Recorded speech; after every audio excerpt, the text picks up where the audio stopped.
the Zoning Board of Adjustment, Long Hill Township meeting of May 4th, 2021 to order at 7:32 p.m. Call to order and statement of compliance. Adequate notice of this meeting has been provided by posting a copy of the public meeting dates on the municipal bulletin board and website, by sending a copy to the Echo Sentinel and Courier newspapers, and by filing a copy with the municipal clerk. Standard board procedures. Any hearing conducted by the board is a quasi-judicial proceeding. Any questions or comments must be limited to issues that are relevant to what the board may legally consider in reaching a decision, and decorum appropriate to a judicial hearing must be maintained at all times. Meeting cutoff. Announcement is made that as a matter of procedure, it is the intention of the Zoning Board of Adjustment not to continue any matter past 10:30 p.m. at any regular or special meeting of the board unless a motion is passed by the members then present to extend the meeting to a later specified cutoff time. Brian, would you like to lead us in the Pledge of Allegiance, please? I pledge allegiance to the flag of the United States of America and to the republic for which it stands, one nation, under God, indivisible, with liberty and justice for all. Thank you. All right, roll call. Yes, Mr. Aronio is absent this evening. Mr. Giannakis is absent this evening. Mr. Grosskopf? Present. Mr. Malloy? Here. Mr. Rosenberg? Here. Mr. Hain? Here. Ms. Robertson? Here. Vice Chairman Johnson? Here. Chairman Garrett? Here. Good. Chairman, we have a quorum. Thank you. All right, now we have the meeting minutes from April 20th, 2021. Has everybody had a chance to review them? Yes. Okay, are there any additions, corrections, comments on them? No. Okay, do I hear a motion to accept the April 20th, 2021 minutes? Motion to approve the minutes. Seconded. Do I have a second? Second. Okay, thank you. All right. All in favor? All in favor? Aye. Aye. Thank you. That was the only one that wasn't here, and Barry's not here anyway. So, all right. So now we have applications. Now we have one that's a use variance that's going to be carried to May 18th, 2021. It's block 11606, lots 17 and 18, commonly known as 224-226 and 230 Main Avenue. Application number 21-03Z. It's 224230 Main Street LLC. Applicant proposes to merge the existing two lots and construct a two-story residential apartment building consisting of 6 units on the ground floor and 5 units on the second floor. The applicant is currently bifurcating the site plan approval and seeking only the required use variances at this time. Now, we also had another one listed. It was the. Wait, I'm sorry, Mr. Chairman. In order to carry this without further notice required by the applicant, the board needs to have a roll call vote. Fine. All right. So we need to vote. Do I have a movement? Do I hear a motion to carry without any further notice the previously mentioned variance application to May 18th, 2021? So moved. Seconded? Second. Okay. Go ahead. Who was the second? Mr. Rosenberg? Yes. Okay. So Vice Chairman Johnson? Yes. Mr. Rosenberg? Yes. Mr. Grosskopf? Yes. Mr. Malloy? Yeah. Mr. Hain is voting for Mr. Aronio. Mr. Hain? Yes. And Ms. Robertson is voting in place of Mr. Giannakis. Ms. Robertson? Yes, I heard you're muted. Oh, yeah, okay, thank you. Motion carries. Yeah, and yes for me too. All right. Okay. Oh, sorry, Chairman Grant, yeah. Yes, yes. Now we have another one that was listed, but it is no longer listed. It is a variance for block 12001, lot 6, zone R3, 142 Northfield Road, application number 21-04Z. And it's an applicant proposes to construct an addition to a single-family residence. That one, somehow the notice was insufficient. They have to renotice, and they're going to be rescheduled for June 1st with renoticing, correct? Well, actually, I'll just make a note on that. It actually wasn't that the notice was insufficient. I But what said, happened was they had sent the notice to the Courier News to post, and the Courier News posted it in the wrong newspaper. okay, well, it's So- an efficient posting, so. It's insufficient, but I just wanted to know that it wasn't the posting may have applicant's been fault. worded adequately, but it was insufficiently posted. Exactly, Unfortunately, they were the victim of poor press. correct. All right, so now we have, and we're going to do first the East Rayburn Road one, which is block 12702, lot 38, zone R3, not 95 East Rayburn Road, application number 21-06Z, Marco Cavallari. Applicant proposes to construct an in-ground pool in the rear yard of the property. Is the applicant here and prepared to move forward? Yes, we are, Mr. Okay. Chairman. Michael Salvaggi on behalf of Marco Cavallari. We are here tonight for bulk variance relief. So, Mr. Cavallari is hoping to secure the approval to enable him to put a pool in his backyard. What we'd like to do is, and the bulk variance, by the way, is for impervious coverage. Your ordinance has a 20% maximum.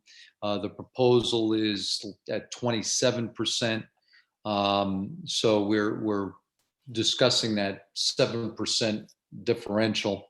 What I'd like to do. I don't want to interrupt you, but I need to have our attorneys swear in our experts. Okay, go ahead. That's fine. Yolanta, would you swear in both our experts, please? Sure. Liz, Rich, if you could please raise your right hands. Do you swear that the testimony you're about to give with regard to this application will be the truth, so help you God? I do. I do. Thank you. Thank you. Okay, continue, sorry. Okay, so what I'd like to do, Mr. Chairman, is have Marco testify first, and then we have our engineer as well, and if necessary, we have the contractor who is hopefully going to be able to install the pool, depending on what happens tonight. So Marco's available if he could be sworn, and I'll ask him a Certainly. couple of questions. Yolanta, would you do the honors? Yes, You're muted. I'm sorry. No. There you go. he is. Sorry about that. No, me, I was muted. Mr. Cavallari, can you please raise your right hand? Do you swear that the testimony you're about to give with regard to this application will be the truth, so help you God? I swear. Thank you. And can you please state your name for the record and spell your last name? My name is Marco Cavallari, Cavallari. Thank you. Thank you, Mr. Cavallari. Thank you, Mr. Proceed, Chairman. yeah. Okay. Marco, you in fact reside at 95 East Rayburn Road, correct? Yes, Okay. How long have you lived there? since May last year. So Okay. 1 year. All right. Now, were you the original owners in the house? No, Okay. Was the house, who'd you purchase the home from? from a construction company, a builder. So a builder built the house, correct? Yes, correct. Was there a home on the site before this one was built? Yes, I believe so. I was understand, yes. Okay. Now, after buying the house, you sought to put in a pool. What type of pool are you looking to put in your backyard? In-ground pool. Okay. And what are some of the other things associated with the in-ground pool that you want to also put in? I would like to put a jacuzzi on the pool, right? And the patio around the pool and the patio outside my door. Okay. And your backyard is currently fenced in, is it not? Yes, it is fancy with the vinyl fence, which I have the permit by the township. Okay. Now, you also had proposed some landscaping in connection with the pool, correct? Yes, I will do landscape after the pool's done. Yes, correct. Would that be inside or outside the fence? Inside the fence. Okay. So from the outside, the fence is essentially what everyone in the neighborhood is going to see, right? Yes, and if it's issues, I can build a tree fence around. Okay.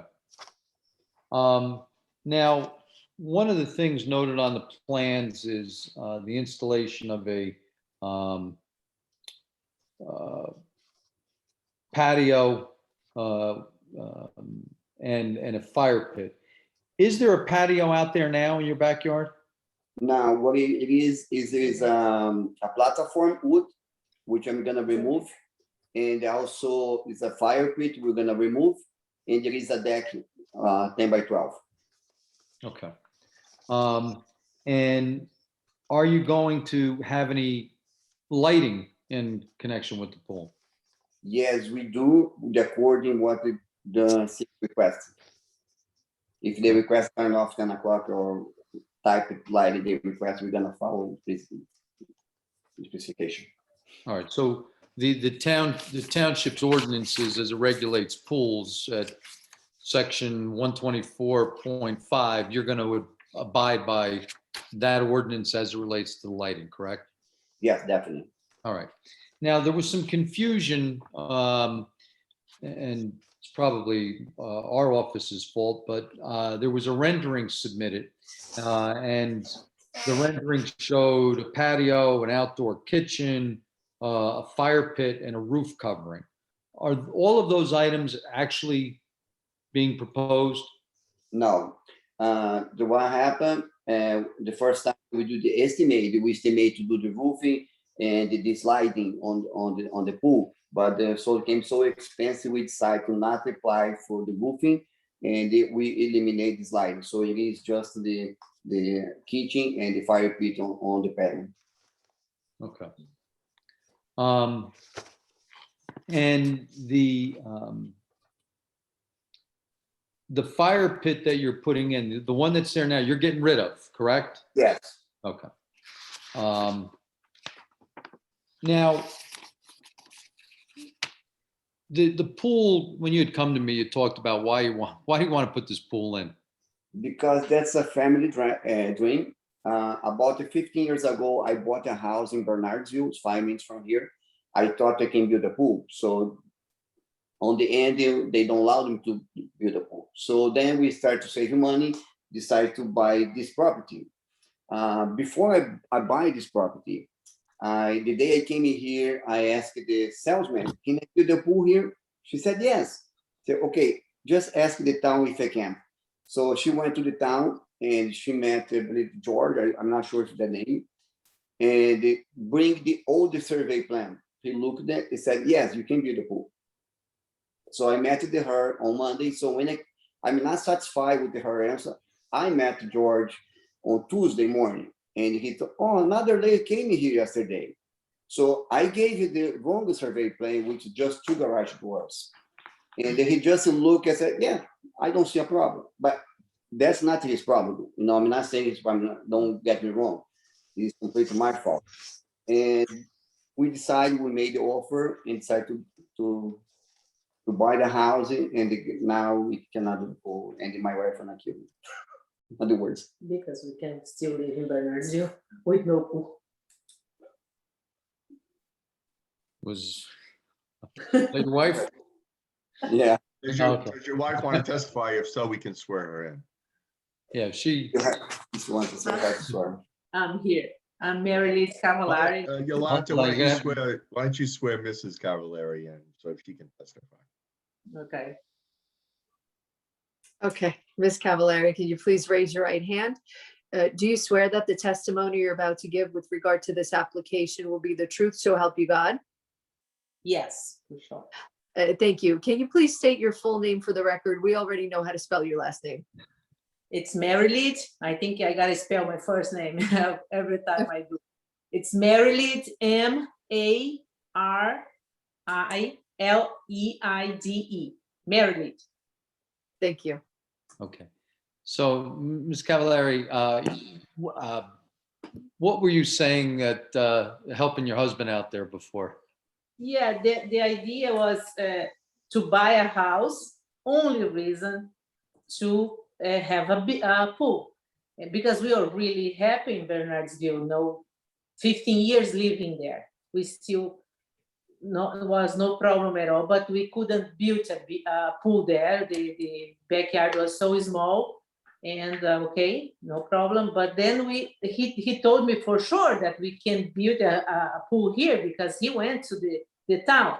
And then now he was with the wrong survey plan. So now we have to apply for this 7% extra to have our dream, our family dream. My daughter is crazy about, my 2 daughters are crazy about pool, Okay. That's the idea. Otherwise, we still live in Bernardsville. All right, Mr. Chairman, I don't have any further questions. Our engineer will Okay. go next, but. All right, let me just open up the board to ask questions of it. I have a couple of questions though before the board goes. You had mentioned that the rendering was incorrect, but I just wanted to clarify. It's actually less is going to be there. It's not going to have the covered area that we depicted. Explain the difference between the reality of what's going to be there and the rendering that we see.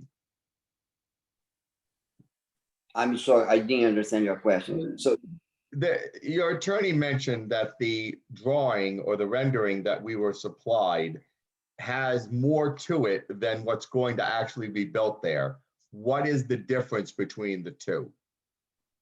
I believe 100 feet. We're gonna remove the patio deck, right? And the fire pit. But no, on the rendering, we had given, if I may, kind of a proposed construction in the backyard, if you remember what that was. And it had a slide, it had a lot of other things. What is going to be back there? And what's different from that picture that we had shown them? The difference is the roof. So we're not gonna have a roof and it is light on No the pool. slide. Okay. No slide. So let me ask you a question. Was your ground coverage, the roof wouldn't make any difference on ground coverage. Okay. Was the slide calculated in the ground coverage or was it No. not calculated? No, it's not calculated. Okay. Because I just want to make sure you're not over calculating something that isn't. No, it's not calculated. Okay. Not good. shown on the engineer drawing. Okay. All right. That's fine. I just wanted to clarify that. All right. Does my board members have questions of Mr. and Mrs. Cavallari? No, I don't have. Yes, Mr. Chairman, I have Yes, go a ahead. question. Go ahead. On the engineer's drawings, we haven't looked at them yet, but I saw you had the fire pit that we mentioned, but then there were also something about fire bowls. Can you just explain what these fire appliances are? Oh, it's gonna be on the side of the pool. I don't know if you saw the pictures. And on the side of the pool is gonna be a concrete wall with the 2 lights with the fire. This is, Regular. what can I say? It's fire pit for a pool, but Yeah. the But just decorate. it's just decoration. Okay, and is it like is it going to be wood? Is it going to be gas? Is it open? Does it have a lid? It's gonna be a gas, right? And it's gonna be coming from inside of the pool, inside the concrete with the pipes and just connect to the decoration fire, something. It doesn't increase any kind of the construction, it's just this is on inside on the pool. Okay, so it'll be gas, and then there's no proposed lid or anything like that. So it'll just kind of be like an open. Just looks beautiful, yeah. Okay.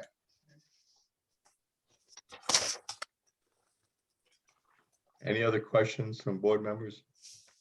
Mr. Chairman, Yes, go ahead. I'm looking at your proposed photographs, Yep, and I'm also looking at, can you see? Yeah. Your actual plans.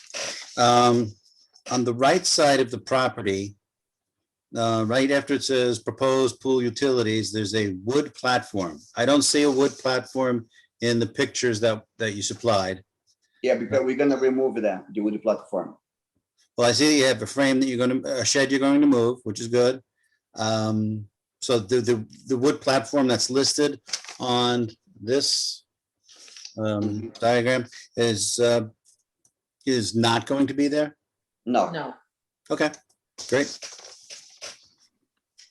I I can have no just, further questions. if I can just clarify, that wood platform is actually the little tree fort. It's up in the tree. It's not on the ground. Oh, okay. Thank you. Yeah, I struggled over that too for a few minutes, so I went to the site. Yep. It's a zip line, correct? yeah, there Yeah. is. One, It's gonna be removed too.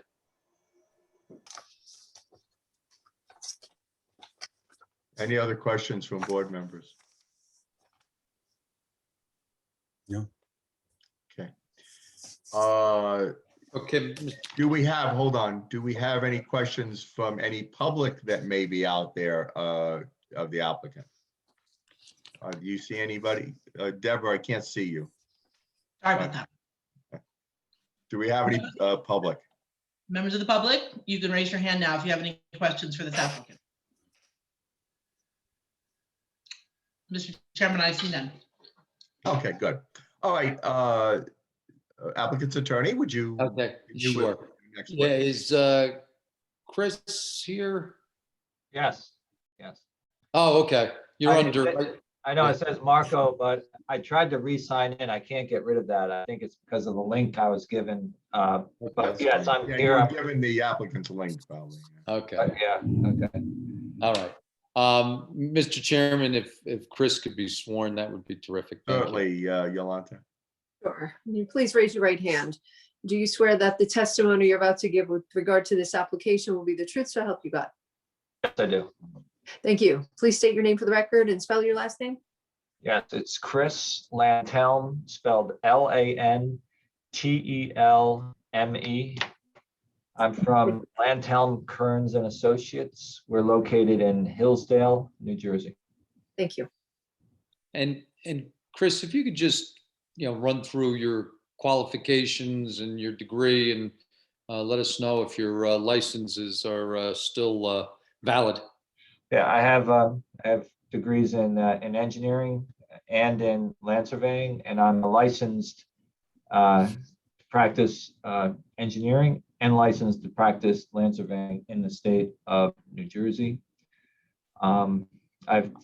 I've been in this business for about 25 years, and I have been testifying in front of planning and zoning boards, mostly in Bergen County, probably over half of the towns in Bergen County, for about 20 years.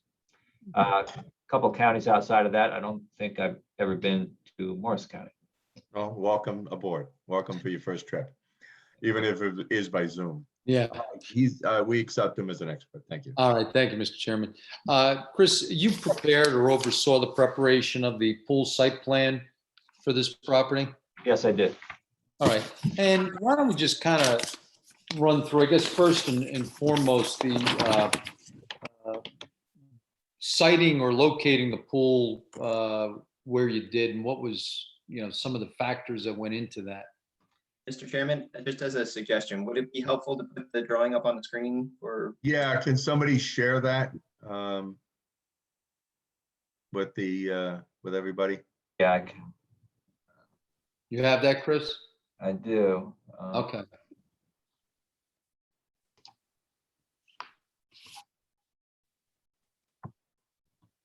Thank you. Okay. Okay, yeah, I should point out one thing, because it was discussed earlier. There is 27.1 is the percentage that we're showing as the proposed coverage. There's a slight difference. This, where is it? Yeah, fire pit and wood platform, 71 square feet. That was supposed to be taken out. So, and that just drops it down to 26.9%. Oh, so actually less. Okay. Yeah. That's an important point. Yeah, it's not much, but it's Something. Yeah, and actually that might be what brought them over, you know, that it's 20.3%. And that's about 0.2%. So, you know, maybe at one point this thing was right at 20% and a couple of very minor additions, and things can happen pretty quick to get yourself over. So the pool was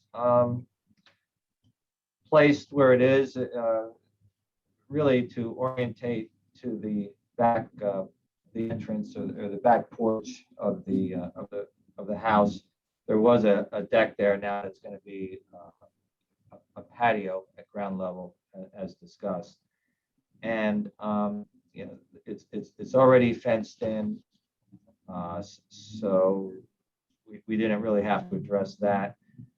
You know, the entire project is, you know, kind of puts us over. So it was just a matter of minimizing patio immediately around the pool on two sides anyway, for, you know, seating, and to still have a small patio in the back with the, let me just move it, small patio in the back with this kitchen along this side. The frame, they wanted to keep the shed. They brought it closer to the house to make this area really the centerpiece of center of activity, I should say. And the fire pit is also moved a little bit closer to the house. And we just had to try to conform to the setback, to the codes of the setback, but this is what we ended up with. We think it's more central in the back of the house, and with this fence, it's probably fairly private.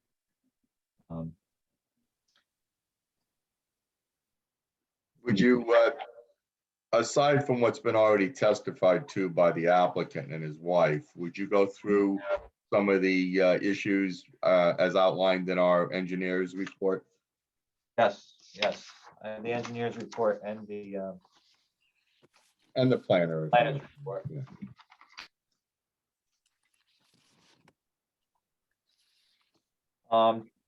You know, just going to his technical review, we used a standard that we're pretty used to using. Now, he pointed out that the standard for your town is a little bit steeper. I can tell you that based on what we're seeing, there would be, instead of 3 of these chambers, these are shallow storm chambers, there'd be probably 6, possibly 5. I didn't put the numbers through yet, but there's going to be an increase in drainage availability. So you're going to have an increase in the proposed drainage chambers? Yes. And there's a drain around this whole area. So what the chambers are supposed to do is to take really all the water from these patios and put it into the chambers. So there shouldn't be any more runoff. Now this property slopes down from south to north toward Shawnee Path. So not really much of an issue with neighbors anyway, but there really shouldn't even be any increase in runoff toward the street, because this should pick up any runoff up to a 4-inch rainstorm. So that's pretty good capacity. The engineer also requested that there should be a perk test done, which is pretty standard. You know, we're agreeing to do that. Lighting was already discussed. The existing fence will be pool compliant, and he did recommend that we use the driveway as access, which is actually what we were showing. There's some trees over here along Shawnee Path that they're fairly mature trees, and there's I think he mentioned it because it's better to keep the trucks away from that, so the trucks and the equipment will be going up the macadam driveway, and the backyard would be entered through the driveway.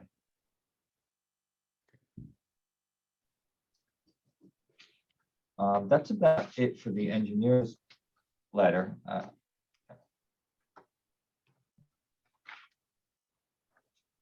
Just, Chris, with respect to those trees, you do propose that we put some protective fencing around it at the drip line, correct? I think that's shown on your plans. Yes, yes, this pine tree here and this oak along the back. Actually, these three trees. There is one tree that's going to have to be removed. But the other three trees shown here anyway will be protected. And I have protection on here. Yeah, tree protection detail. So.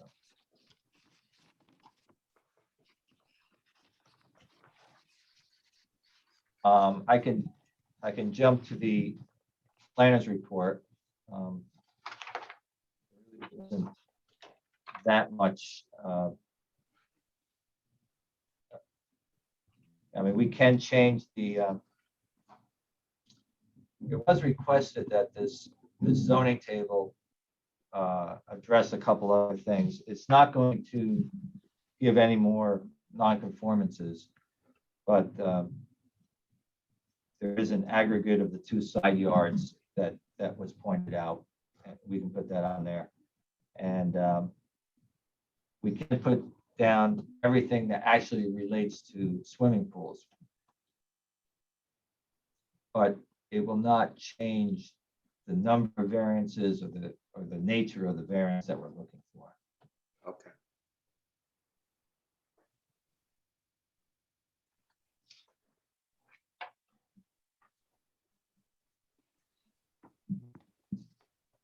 And that's about my testimony for the plan. What about? I'm not really a planner, but I can. I understand, sure, but I mean, some of it was related, so thank you. Yeah, Does the board members have any questions for their engineer? Yes, I have a couple. Just a couple questions. So I see we're roughly 7%, maybe a little bit over on coverage. We're proposing to put in the detention chambers for stormwater to mitigate the stormwater.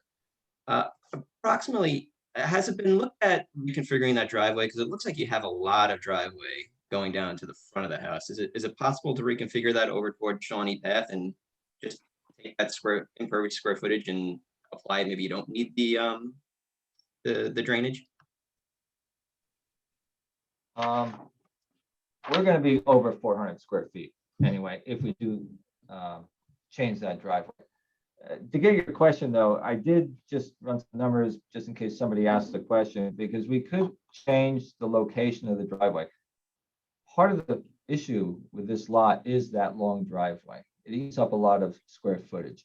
The driveway alone is 2,950 square feet. I mean, that's larger than the house. So the question might come up that, okay, what if you got rid of the driveway there and came off Shawnee Path? How much would you gain? And I can tell you by removing this portion of the driveway, you would gain about 1,000 square feet, but you'd be adding over in this area about 500 square feet. So basically that whole change would get you about 1.9%.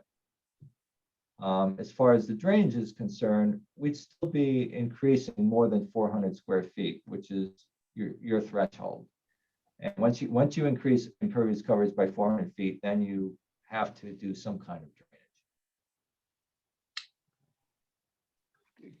Chris, just as a follow-up on that, because I found this interesting, and I think as Mr. Cavallari testified to it, it appears that this house was built on the foundation of or in the general area of a pre-existing home. And I gather the driveway was probably there as well, because I can't imagine in today's day and age, good planning, putting a driveway, pretty much in the middle of an intersection. But the setback off of Rayburn is 50 feet, and this house is 75. I mean, so this driveway is considerably longer than it would even have to be, correct?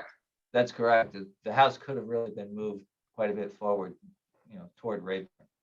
And even, you could even move it a little further north because off of Shawnee, it's 50 feet as well. And there it's what, 62, I guess it is? Yeah, 62.3. And the setback actually, and that is one, I mean, it's not by much, but the side yard is 25 feet. This is 24.1. So, yeah, it would make sense. I mean, I don't know that for a fact, but if you mentioned it, I'm not sure where you got your information. It could have been trying to utilize an old foundation. Otherwise, they would have moved it over a foot. They would have conformed on that side yard setback. Yeah, it does appear to be a strange positioning of that house. Yeah. But they must have used an old foundation. Mhm. Yeah, and didn't want to change the driveway. There may have been some grandfathered rights because I can't imagine your planning board would have, approved something like that. Well, that development was built way before things were really that precise. Yeah, obviously. So, and that's kind of what we're saying. I mean, we're kind of playing the hand that was dealt and trying to work in a way, that we can, be respectful of your bulk standards.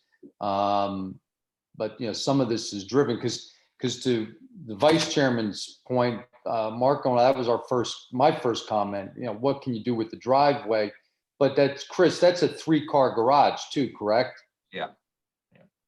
So you almost, you could maybe cut some of it off, but you need almost that much just to maneuver those cars in and out of there, I guess. Yeah, and as he said, if you were to do away with what was going down to Rayburn, you'd have to put it out on Shawnee. It would only be half the cut anyway. So it's Yeah. kind of really only saving 500. So for a lot of expense. Yeah. And Chairman, go ahead, Greg, Mr. Mayor. Questions from board members? Yeah, just one follow-up question. Maybe, Liz, I don't know if it's directed to you. Just a question again about the fire pit and the fire bowls. Are there any ordinances in the township that prevent open burn? Like, do we have any? There is any prohibitions on having this kind of flame? Yolanta? You're asking me, right? Sorry. I don't believe that there is, but I will check right now. I think open burn is mostly for wood and other materials. This is a gas-fed unit, so. Right. Well, I can tell you that state statute, you're not supposed to be burning things outside unless Right. it is contained. And in Right. a fire pit, it would be contained. You're not supposed to have open burning. That's a Well, he's talking violation. about the fire bowls. Right, right. Well, a violation of the Clean Air Act would be an open burn outside, meaning Right. you're burning wood or brush or something that's not contained. But even if you're having a bonfire, I think you can do that under the statute. And I don't believe that there's anything in your ordinance that prevents people from burning outdoors in a contained space like a fire bowl or a fireplace or something to that effect. But I will check while you're chatting. The proposed fire bowls are basically like a eternal fire where it's gas fed and it's just a decorative flame. It's not burning any substance. Right. I guess that's my next question. Is the source of this like a self-contained propane tank that you're running a gas line out here? What are we doing? Marco? A gas line, Gas line, natural Yes. gas. yes. Okay, so it's gonna be you're gonna have a buried gas line coming from the house somewhere? Yes, sir. Okay. And then I guess the question on the proposed pool utility. So you moved the shed within 10 feet of the property line. I assume that's compliant for accessory structures. Pool setback requirements 20 feet, I think. So are the utility, I guess, a couple questions. The pool utilities, is that a secondary does it have to comply with the pool setback requirements? What is? Or the shed requirement.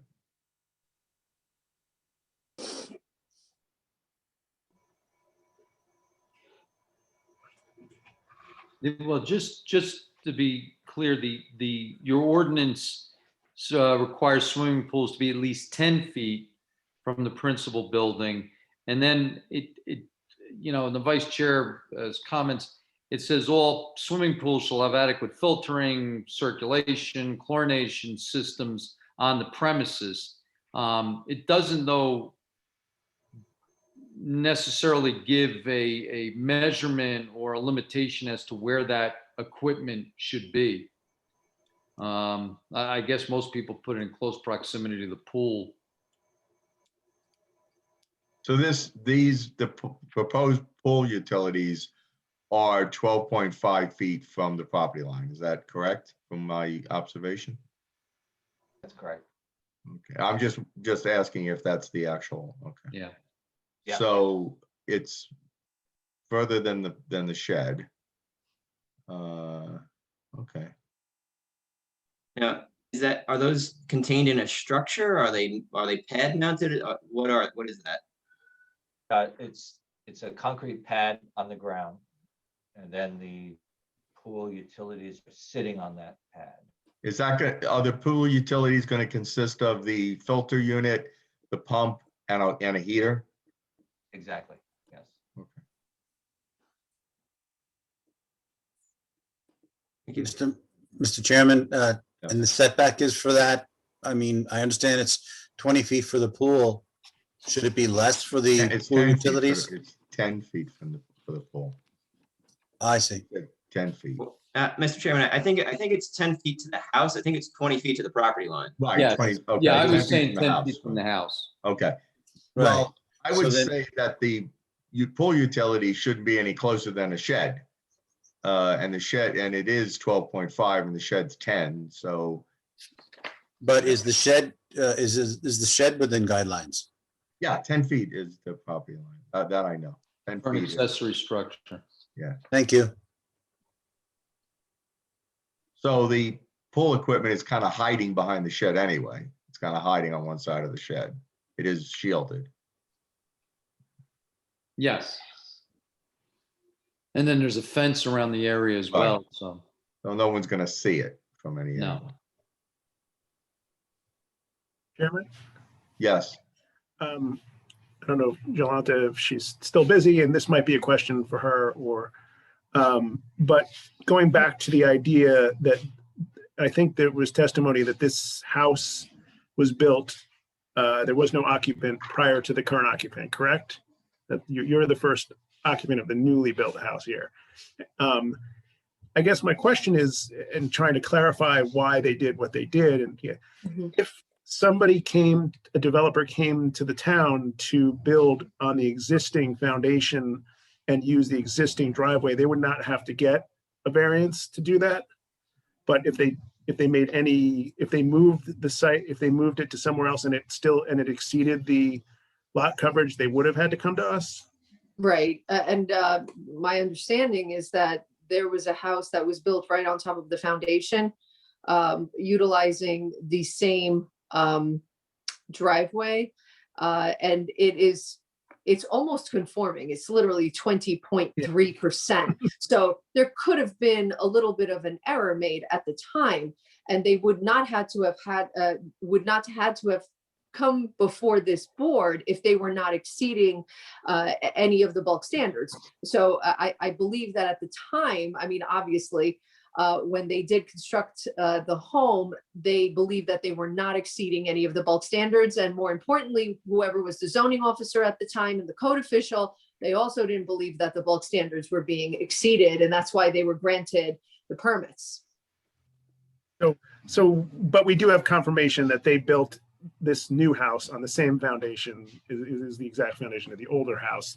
And therefore that was kind of the restricted kind of situation that this current house is in that they didn't have an option to move it really. Well, they did, but it would have If cost. they moved it, money. yeah, if they moved it, it would have caused problems. Or might have. Right. I mean, as long as whatever this developer was constructing, wasn't creating any more, violations or any violations, then they were well within their right to just come in, get a permit, and build on top of the old foundation. I mean, nobody would have made them, move the house. I mean, as long as it complies with the bulk standards and with the other standards in the ordinance, the township really doesn't have anything to say about, where these houses are going to be placed within that building envelope. So that is obviously what happened. And, we probably have the records, depending on when it was built, we probably have the records. I mean, some of our records have, been destroyed over years, but depending on how old it is, we may still have the records for this. I mean, I drove, it looks like a relatively new house. I drove Okay, by it. It's- then we probably do. Then it probably was not lost to the floods, the fires, the pestilence that other plants have been lost to. If I could actually add as in the applicant's engineer indicated, the fire pit and wood platform, the elevated platform for the zip line, that's 71 square feet. If you take that, those were probably added after the development was approved. That gets you Probably. down to within 10 square feet of what's permitted. That gets you down to 6,010 square feet, and 6,000 is permitted. So I suspect a little round off error, they probably demonstrated to the zoning officer at the time that they were coming in right at the permitted 20%. And then at some later point, the fire pit and the platform were in, and that's what put them over. Right. Okay. Any other questions for their engineer? Yeah, I have a few. Yeah, go ahead. First off, one thing I wanted to just add, when I went out to the site, the first thing I looked at was, could we eliminate or reduce some of the driveway? Because it is uncomfortably close to the intersection, although given the travel direction, the fact that people will be coming on the right side of the road, hopefully, they'll get to East Rayburn, there's the driveway, and then turn onto Shawnee Place, and cars coming out of Shawnee Place will be turning into the opposite lane. So there's really not as much chance of conflict as you would get if this was on the other quadrant in the street. So it's not perfect, and certainly not what we would design today, but it's fairly safe. We did look at putting the driveway further up off of Shawnee and connecting directly into the driveway, which would take off about 800 square feet, I believe, or maybe a little more than that. The problem with that is there's about a 3 to 3.5 foot grade change between the curb and the driveway, and you'd be threading between a couple of mature trees. By the time you cut the driveway in, you'd compromise the root structure on 2 of those mature trees, and I think you'd lose 2 relatively sizable, one evergreen, I think one deciduous street tree. So I think on balance, I like the fact that Shawnee Path has mature trees along it.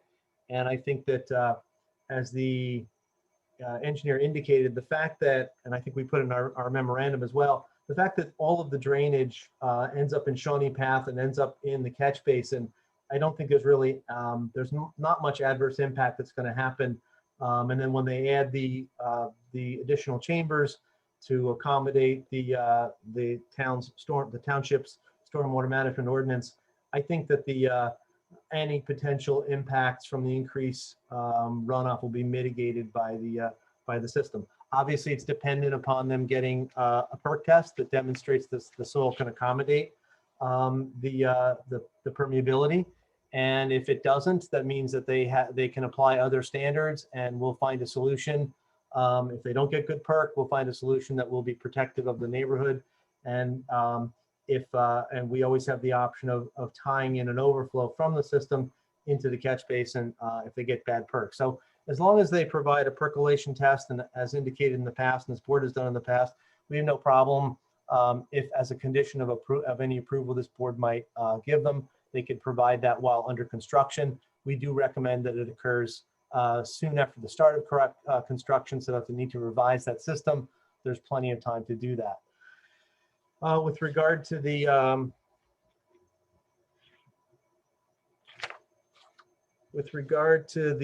trees, the only reason, and I apologize because I was reviewing this on my laptop and I didn't see the stabilized construction entrance. So I'm glad to see it's there, and that's protective of the street trees. But I did want it in at least as part of the resolution, any resolution that might be offered. It's in my report that we do want construction access off of the driveway.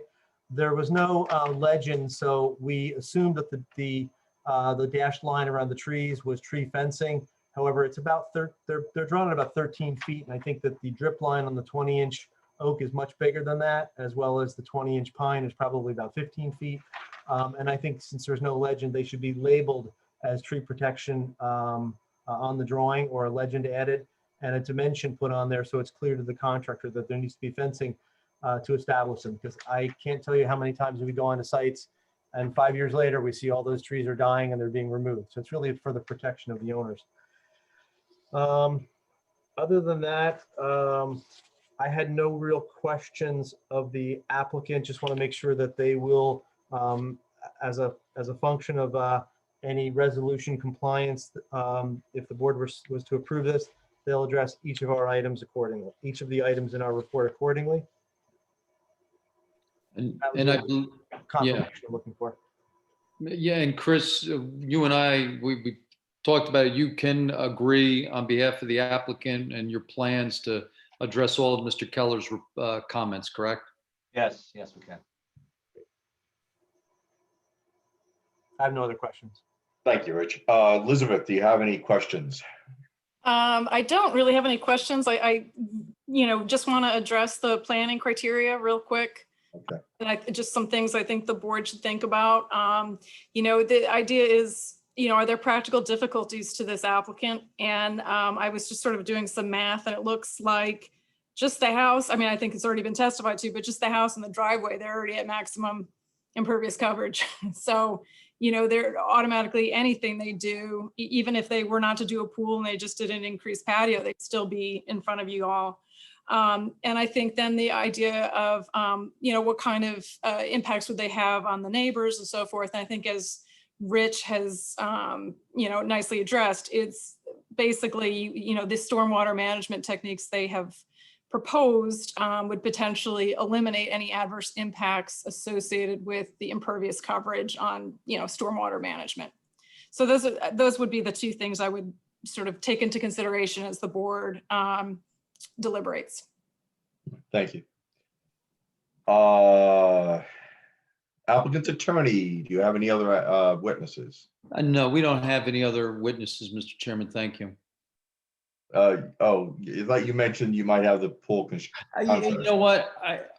We can certainly, he was kind of on standby. I mean, if people have specific questions about that. Let me ask my board members. Board Yeah. members, do you have any specific questions of the contractor to build the pool? Mr. Chairman, I don't think it's a question of the contractor, just clarification of the final pool design. So the jacuzzi, is that fair to say that that if I'm looking at the plan, it's the part that's called spa on the plan? Is that accurate? Yes. Oh, what? In the pool area, there's a spa. If you look, I think Okay. Chris's thing, and that's where the jacuzzi is going to be, correct, Marco? Yes. Yeah, thank you. All right. Now, do we have any members of the public that wish to ask questions of the applicant's experts? You're muted, Deborah. Sorry, Dennis Sandow. Mr. Sandow, proceed to ask your question. Dennis Sandow, Millington. Can you all hear me? Yes. Very well. I'm looking at the site plan prepared by the engineer, and I see on the site plan what appears to be contour lines ranging from 92 feet in Shawnee up to about 100 feet at the end of the pool. Am I reading those elevations correctly? Yes, yes, you are. May I ask, what is the reference elevation? It's based on an assumed datum. An assumed datum. Right, so it's not to sea level or And where would that assumed base point be? Considering the fact that the river is about 230 feet above sea level at this point, right. if I take those to be sea level elevations, then this lot is 150 feet below ground. So somewhere there's got to be a defined zero elevation for your assumed. And I'm just curious as to where that is and why you would choose an assumed elevation rather than to use sea level. Most of the time, we're using an assumed elevation when we do topography, when we're not anywhere close, we're more than 300 feet away from any streams. There's no flood issues. If there was a flood issue, we would be tying into the datum that the flood maps use. This is just a datum. We'll choose a manhole, that'll be 100, and then we just go from there. So when we say it's based on an assumed datum, which I believe it might not be in the notes, actually. Actually, I couldn't find it in the notes, Yeah. which is why I felt I had to ask the question. Good question. Because you've apparently assumed a point somewhere about 90 feet underground, probably about 80 feet below the adjacent river level.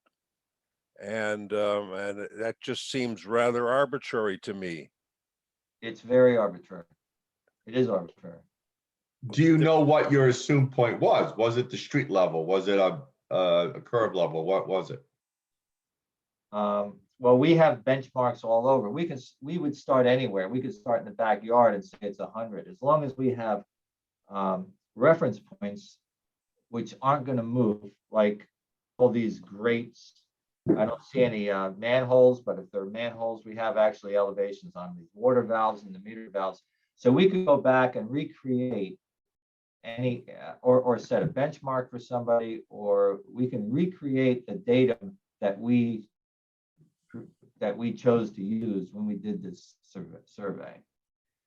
So it is probably worth a note explaining all this, because some poor engineer like me in the future is going to be terribly confused by these elevations when he sees this drawing.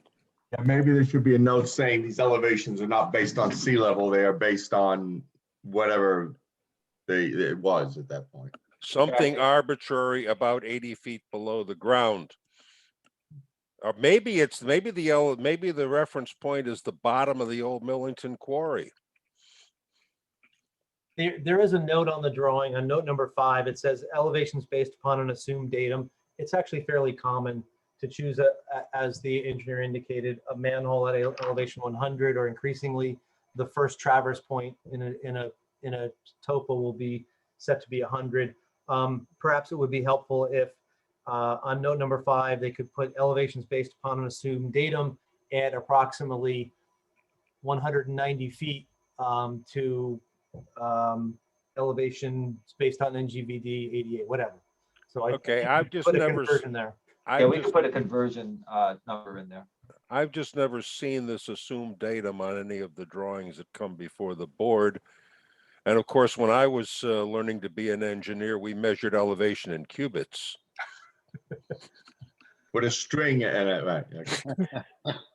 Thank you, Mr. Chairman. Thank you, Dennis. A very good observation. Thank you. Any other public wish to ask questions of the applicant or their experts? Anybody, Deborah? I don't see anybody. Last call. Any member of the public with questions for this applicant or their witnesses? None, Mr. Chairman. Okay, I'm going to close it to the public. All right. Are there any other statements that the applicant would like to make to the board? Mr. Chairman, very quickly, I mean, I hope you would agree. I mean, we're looking for a C1 variance. There's a hardship given, the location of where the house was built. As your planner pointed out, we're already at 20%. And the use, the pool is a permitted accessory use. It's the fence and mitigates against any aesthetic impacts. The drainage certainly mitigates against any impacts on the neighboring properties from runoff and the like. And it is a residential zone. Certainly pools are very much in keeping with the residential character of this area.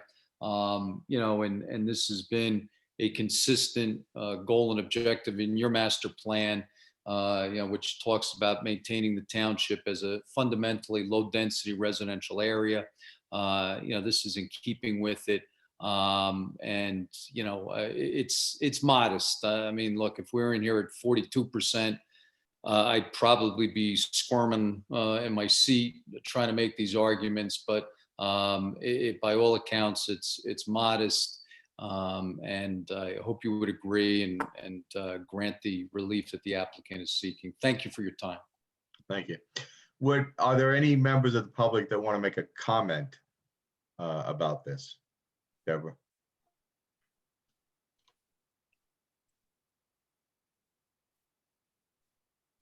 I don't see any, Mr. Chairman. Okay, good. Then I'm closing it to the public comment. All right. Do our experts want to add anything that we should know? I'm sorry. Do our experts want to add anything? No, I think they've agreed to everything we've asked. Okay. Liz? Yeah, everything? and I don't think so. I think as long as it's clear that what is on the actual engineering plan is what is proposed rather than what was in the renderings in the application. Yeah, Right. we'll make that, yes. Thank you. Okay, so Brian, would you like to start the deliberations? Sure. Thank you, Mr. Chairman.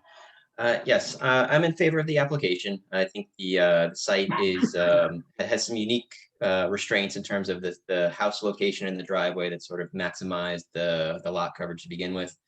I believe that when we talked about reconfiguring the driveway, it only got a certain percentage, a low percentage of impervious benefit, and as we had some testimony, it would also damage some trees.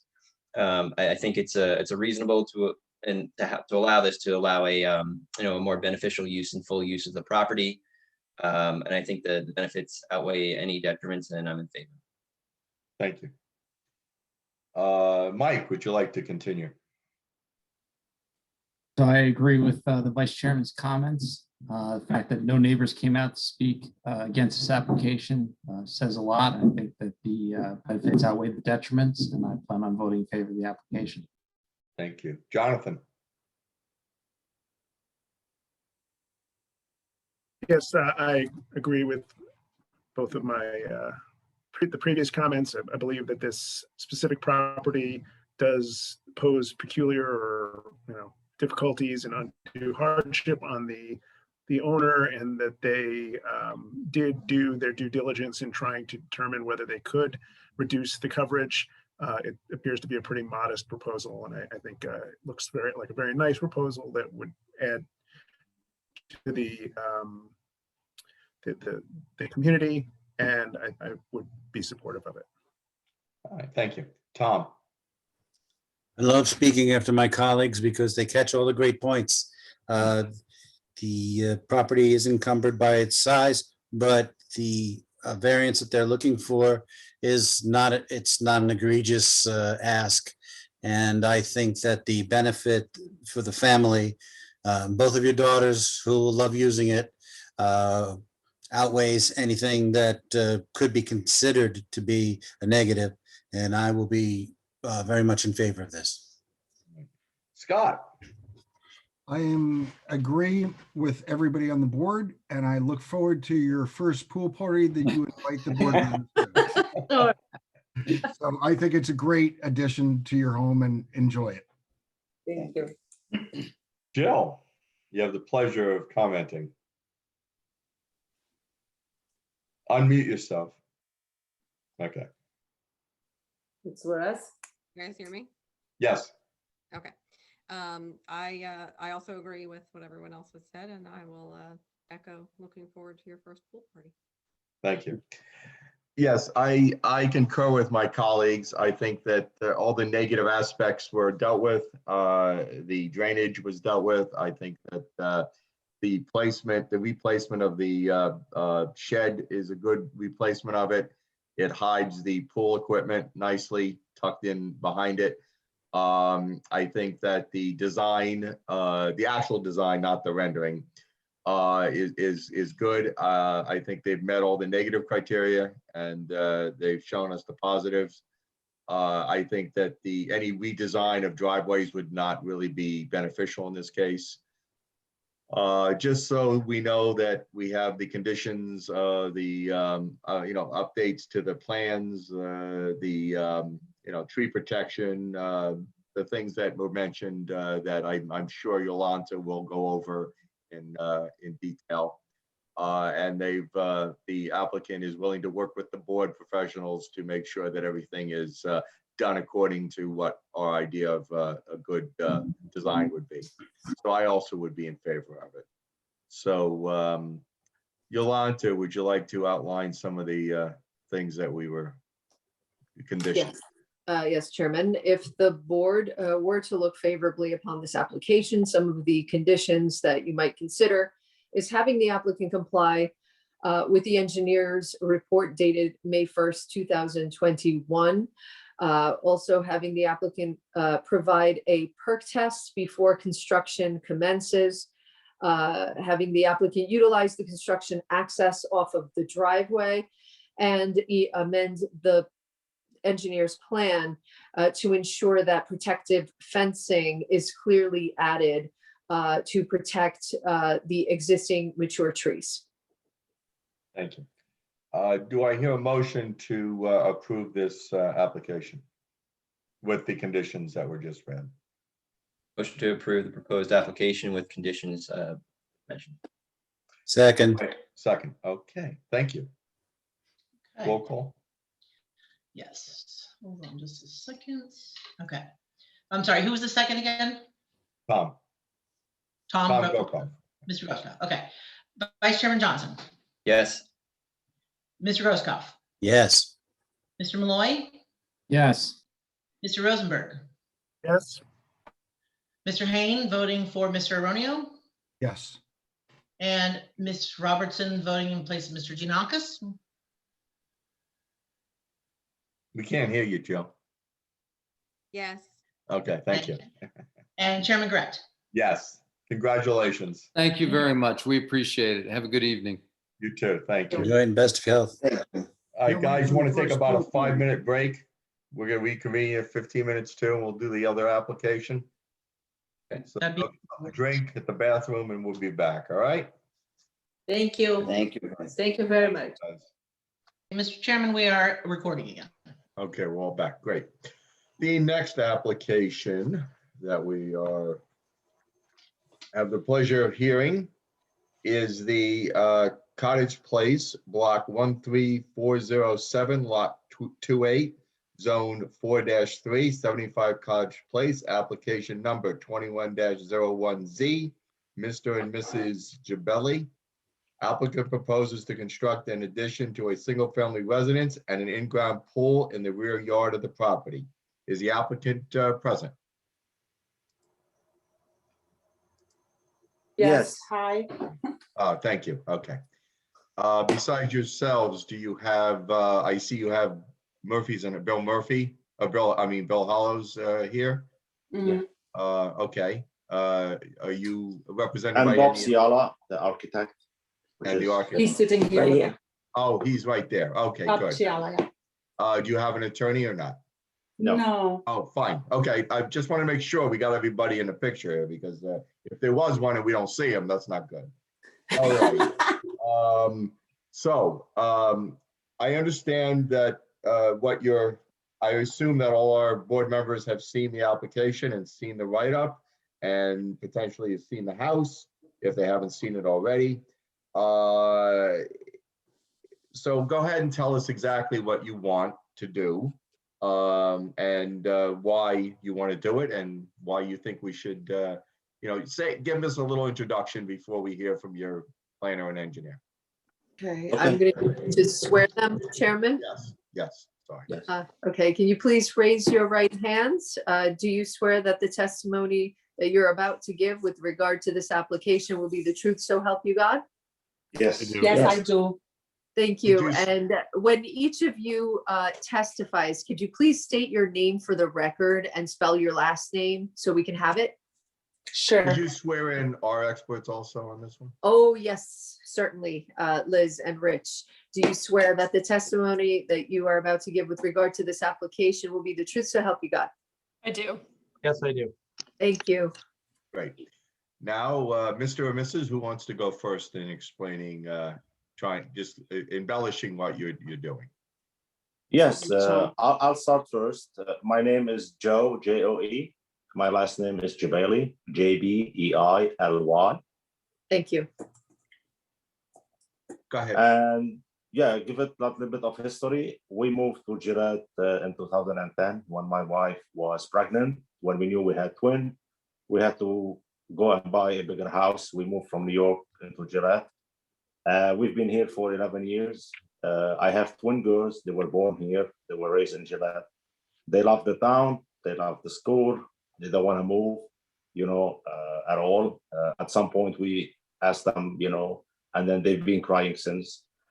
The idea is we're gonna improve our house to become more functioning and more updated. We did not do a lot of work during those years, but now we are in the process of doing all of that. We want the kids to grow in a really happy and family house where it's actually comfortable and advocate for they are like all over the place. My kids are like fishes. They swim all time. They are in swim team and in Berkeley Heights, and everywhere they go, they are in the pool, even by themselves, with no other kids around, or even when kids leave the pool, they are inside the pool. So they wanted the pool all the time. It's their dream. They keep praying every night. They've been praying for that. For the past month. So that's it. So we are presenting here. It's really something. I believe it's acceptable. It's not overboard across the whole thing, and we hope that not only this. Me and my wife, personally, I don't like, hot places. So I'm not building this only for the time being. My plan is I want to even retire in this place. I want to build it for me to be my oasis now for my family and during my retirement, I hope. So my name is Carla Jbeily. Jbeily is Jbeily. Basically, to summarize, we just want to make the house functional because right now it's not. And the kids love the town, the school system, their friends. We love it. We love the neighborhood. So we are just trying to make it functional for our family. We're putting a small addition to the kitchen and to the family room to make it more functional. And hopefully the pool, because the kids love the pool. They are in the pool all day long. And they have been praying their heart out every night for this. So this is our introduction. This is the bottom line. That's why we want what we want. Thank you. Okay. Would you like to have your engineer or what? You're the architect. You're the what? Architect. Okay. Yeah. Architect. So the engineer's built, right? The engineer is going to follow later. Okay. So go ahead and state your name. My name is Robert Shalla, spelled S as in Sam, C as in Charlie, Ialla. I'm a licensed architect in the state of New Jersey, and I'd like to tell you a little bit about what we've before you do that, just go over your credentials so we can Okay, yes, I'm a graduate of the Cooper Union in New York City, and I received my professional degree from Columbia University School of Architecture. And your license is current in New Jersey? Yes, I'm current. Are you licensed anything else but an architect? Do you have any other licenses? I have other licenses as well, but I don't practice planning. Okay. I have enough to do just doing architectural work. Okay, but you hold licenses in another profession, another. Yes, I do. All right, I deem that you're an expert in the architect. Thank you. So go ahead. So first of all, I'd like to thank my clients for for retaining me to do this project. We love doing this kind of thing. We like remodeling homes. We do others things as well. A lot of churches, we do commercial work, and that's we have a general practice. But our first love is homes, and we love to make houses into homes to be lived in and to be comfortable with. And the first day I arrived here, when I was invited over, and I entered the house, it's a wonderful neighborhood, very well kept homes and landscaping. And I entered the house, and we went basically directly to the kitchen from the foyer. And honestly speaking, I really couldn't believe that a house of this vintage, built at the time that it was built, has a non-functional kitchen. It's too small, it's cramped, and its relationship with the family room and other rooms in the house were very, very awkward.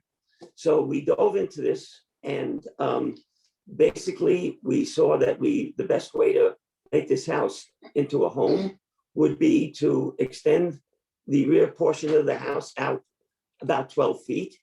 And we opened up the interior to the kitchen, the family room, and other related spaces, so that we could create a comfortable family arrangement and eliminate the awkwardness and tight spaces, openings between spaces.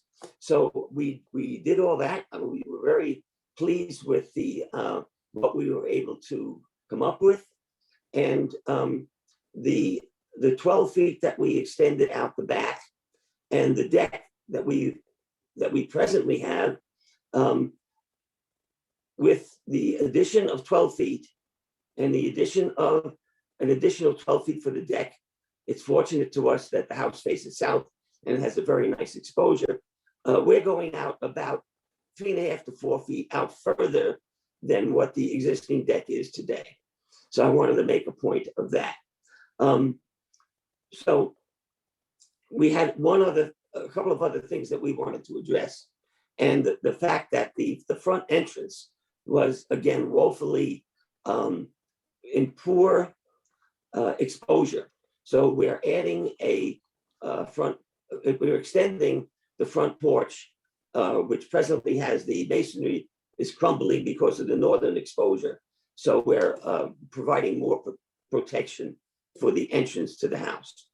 So after I got to know that the Gibelli people, I was very, very pleased, and I see how their family is how it runs and how closely knit they are. These two little girls over here are just wonderful kids, and I'm hoping that you folks help me to make a better home for them, and they can grow up in a very nice, comfortable home. Do you want to mention about the renovation that we did already? Pardon me? No, I think this image did not. So we have Bill Hollows here, and as mentioned several times, they would like very much to include a pool as part of the development here, and the kids evidently just love to swim. So I have a couple of questions before you are Yes. finished. I noticed that you have an office included in the addition and also a new laundry room. Where is the laundry currently located? In the basement, or? It's in the basement, right? Yeah. The laundry is presently in the basement, and that's one of the awkward things about this home. The nucleus of this house will be the kitchen expanded, which is now basically one large living space as we design homes in today's market.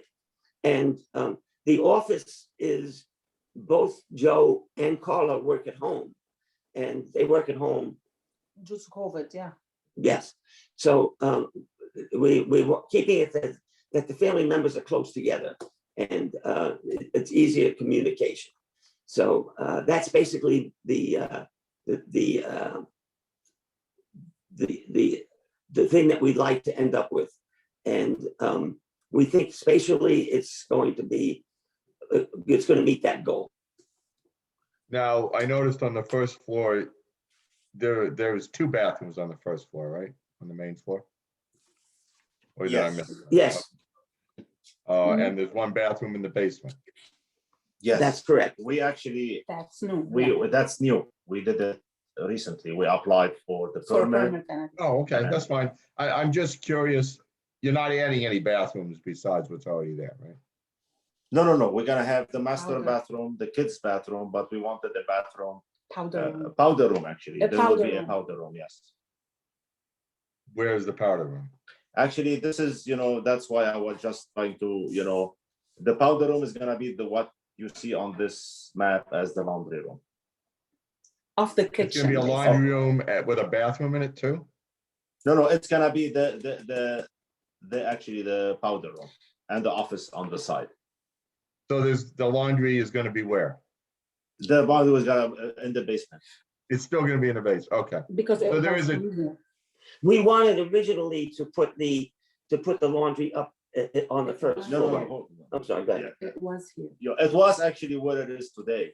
That's why, I was just, a little bit, here We we moved it to the basement we moved it to the basement and we actually applied for the permit too. to get a Fine. powder then. Yes. Yes. so what is currently, or what was current, what used to be the laundry room is now gonna be a bathroom? A It's gonna powder be room. a powder room. Yes. Yes. Powder room, Uh, okay. Yeah, just. For a powder. toilet and a sink. Similar to That's it. what's in Just the toilet basement. and, yeah, Okay. yeah, exactly. And that's gonna be off And the the office kitchen. on the side because due to Okay. the new type of things and, working So from home. there'll be 4 bathrooms in the house. 3.5. 3.5. 3.5. Yes, okay. 2.5, actually. Two and 2 halves, Yeah. because the one in the basement is only a toilet and a sink too, or does it have a shower? No, they have a shower too. Oh, No, but okay. you know what? That's I the think our shower. house was listed initially, I think 1.5 because our master bathroom is very small. Okay, all right. Yeah. But it actually does have a shower, so it's It considered. has a very Yes. small stand-up shower. So Yeah. it's 3.5 baths. Okay, then Yeah. that has to be clarified because I was a little confused there. All right. Yes. Sure. Because As during far this, as- we did some. Does the board members have any questions for their architect?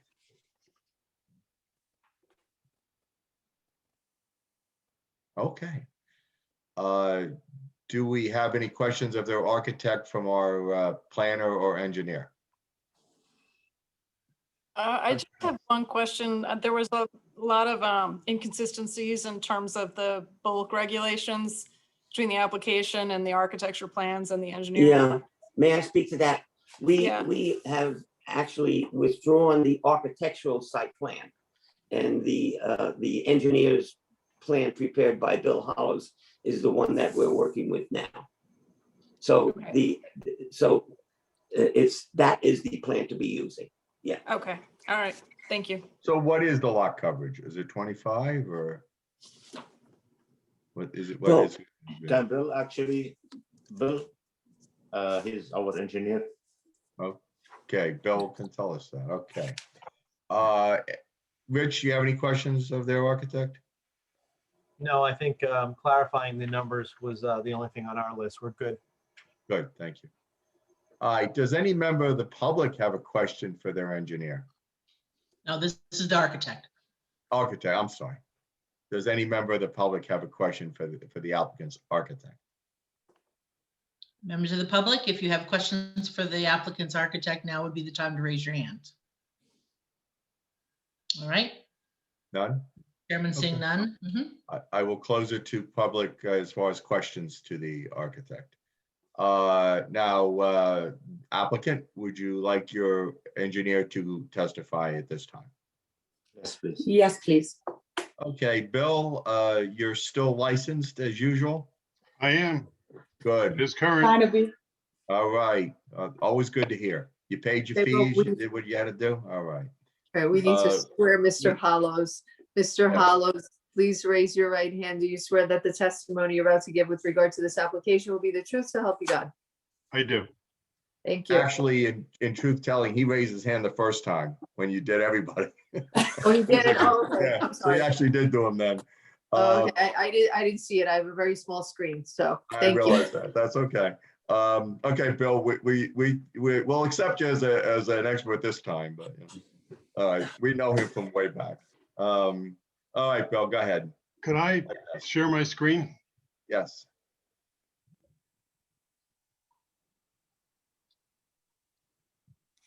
Have you gotten better at this, Bill, since the?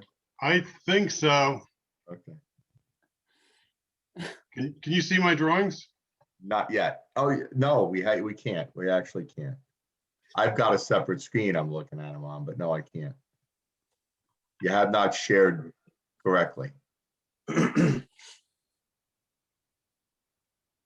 maybe I haven't gotten better at this. I thought I've been doing pretty good in every other town, but hey, I'm back here. And you can't see my drawing. No, I can't. Let me see if I can do it. Can you do it, Deborah? Do you have their drawing? I can't. The only problem is my second screen that I would share from is vertical, so I don't know if you'll see the whole thing. I can do it if you'd like, Chairman Grech. Would you like me to Oh, share? go ahead, Rich. You want to Oh, do thank that? you, Rich. So you'll just have to tell me when you want to move around or go to the second screen. Okay.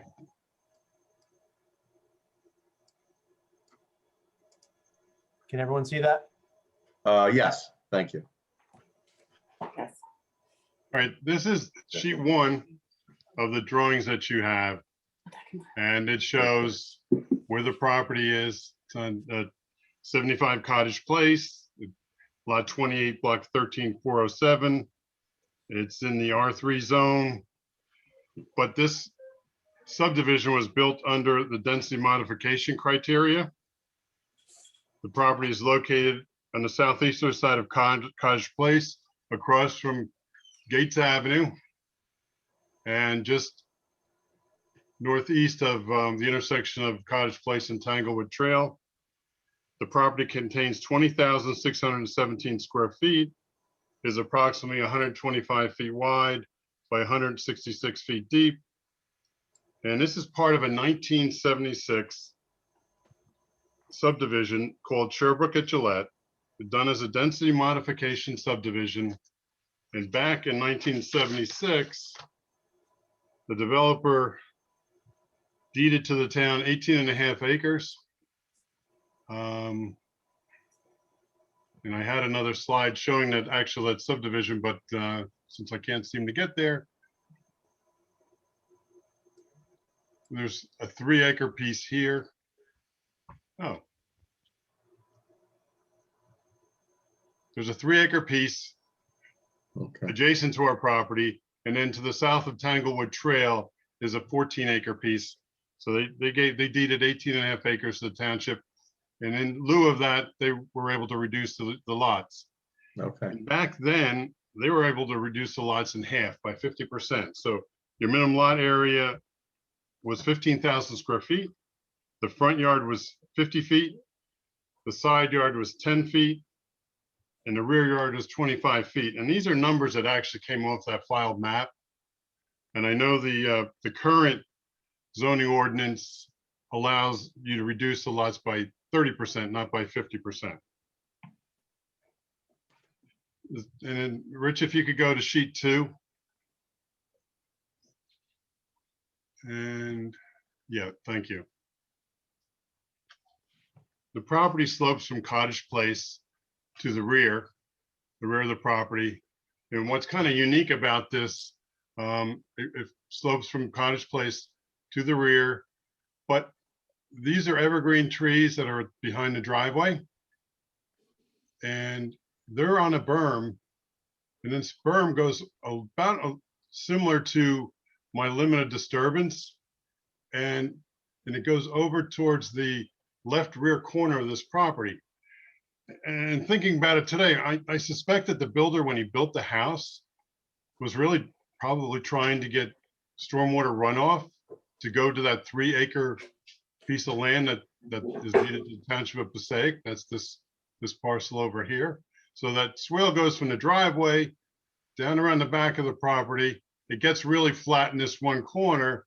But I think the idea was that the developer was trying to get the water to go towards this open space land.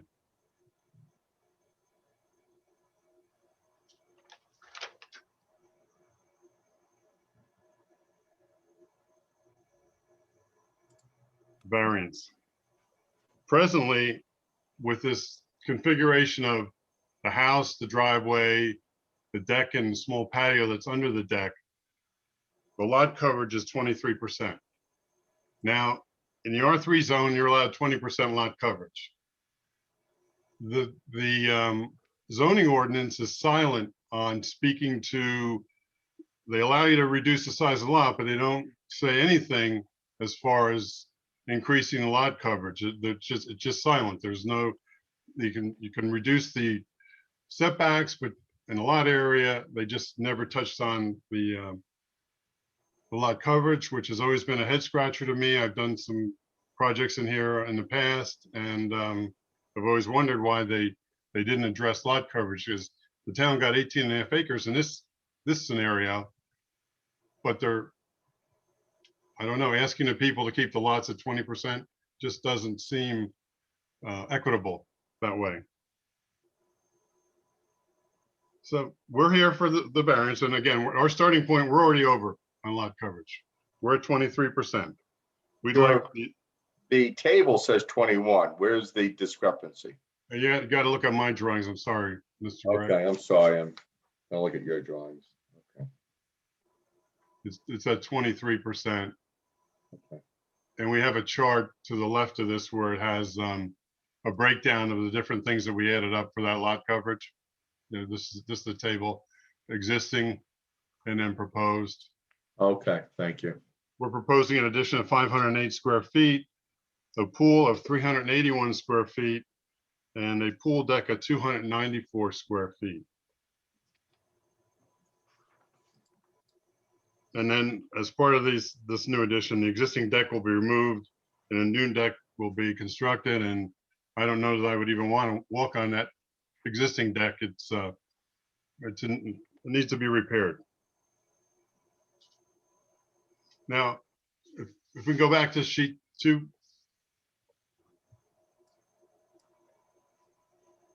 This proposal meets all of the setback requirements of the R3 zone.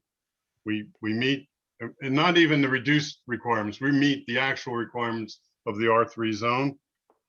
The proposed pool is greater than 20 feet off the property line. It's greater than 10 feet from the building. The front yard setbacks comply with the 50 front yard. The rear yard to the addition will be 60.4 feet, where 50 would be required in that R3 zone. And the deck is at 50.4. So that complies also with the requirements of the R3 zone. So really, the only thing we're seeking a variance for is the lot coverage. And again, that's a function of this, the lot area being reduced for the density modification. Is there any issue with the driveway? I saw there was something about 5 feet and 3 feet. What's happening with the driveway? That's an existing paved driveway. We're not proposing to make any changes to the driveway. Okay, so how far is the driveway from the edge of the property, the blacktop to the edge of the property?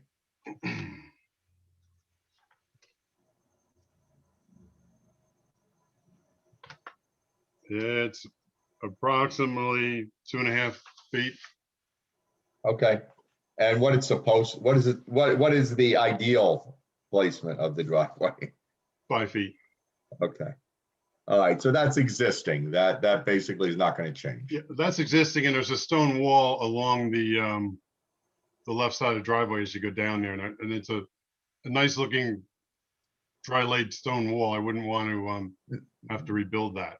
Yeah, no, I didn't mean to infer that. I just wanted to make sure that there was no changes or alterations for the driveway. It's the way it is, the way it was built. Okay. Now we're proposing, we have an increase of 1,048 square feet of new impervious coverage. And I don't think I gave you the number. We go from 23% existing, and we're seeking a variance to go to 28.1% with the new addition and the pool deck. Okay. So our total increase in impervious coverage is 1,048 square feet. We're proposing to put a dry well in that would control that additional impervious coverage. And when we get to the engineer's letter, we can go through some of that information.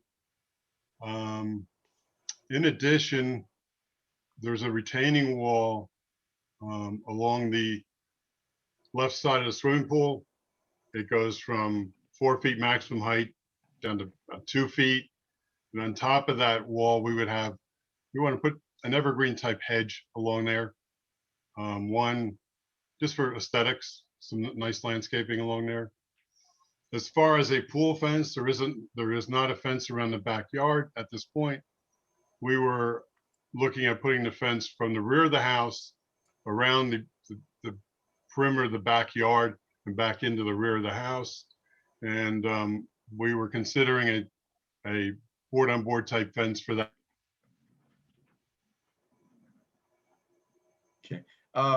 Rich, There could you is put all- your, go ahead. Go ahead. No, I'm sorry. Go ahead. I thought you were done.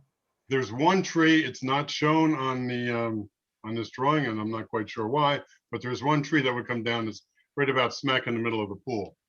Other than that, we're not proposing to take any of the trees down. As in a previous application where there was tree preservation or some snow fencing put around the trees, when we would do our soil erosion plan, we would add that, if the board were to approve this out. How big is the pool? So we're not disturbing these evergreen trees behind the driveway and to the rear of the property line. Okay. Bill, what's the size of the pool? Well, it's 381 square feet. It's 24 feet deep at the going back, and it's about 12 and a half, 13 feet across 24 by, the, okay, where they have the word patio. okay. Is it going to be a cement or a liner pool? I think the owner would have to speak to that. Oh, okay, I didn't know if you were. Mr. Gibali, is that a cement or a liner pool you're putting in? It's gonna be a fiberglass pool. We met Fiberglass. actually with Oh, the pool preformed. designer, yesterday. Okay. Rich, would you put up your report? So we could all see, and Bill can go down the all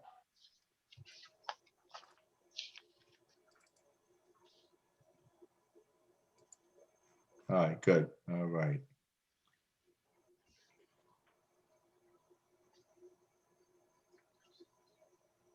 So Bill, would you like to address some of the concerns in our expert's report? Yes, sure. Well, obviously, similar to the previous application, we would have to do permeability and testing of the soil to make sure the dry well would function in this area. In addition, Mr. Keller is suggesting that the existing storm leaders that come off the house, or the roof leaders that come off the house, are piped into one area in the backyard. And his suggestion was that to capture that water from that piping and have additional dry wells, so that we would really, in actuality, be taking instead of the 1,048 square feet of new impervious coverage, we'd be taking the roof area of the house, which is over 2,000 square feet, plus some of that additional impervious coverage of the addition, and then collect that in the roof leaders, and then expand the dry well system in the rear yard.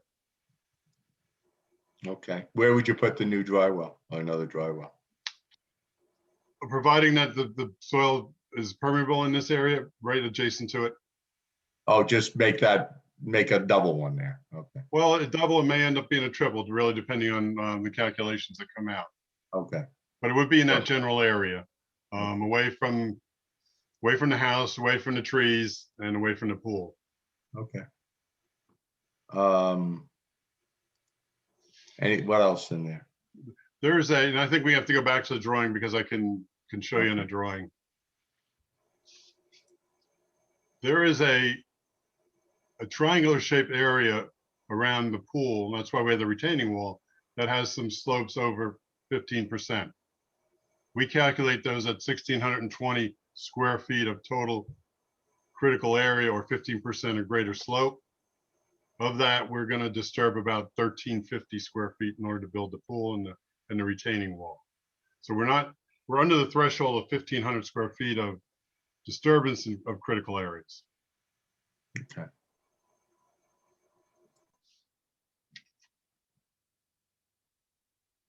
And I think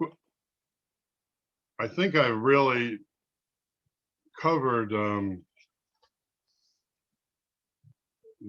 the comments from Mr. Keller's review letter. Board members, do you have any questions of Mr. Hollows? You can take down the shared screen now.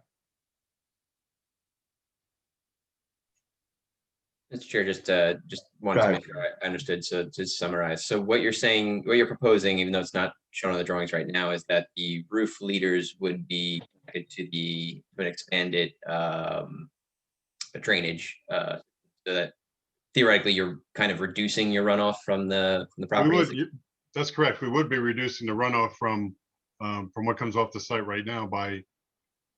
Right now, it's just an open pipe that flows to the backyard and goes to that back corner where I was saying, I think the developer years and years ago, and I think we're talking about 45 years ago, or in that some neighborhood, you know, the way the berms were built and the age of the trees on top of the berms, I think he was trying to get the water to go to the open space dedicated to the township.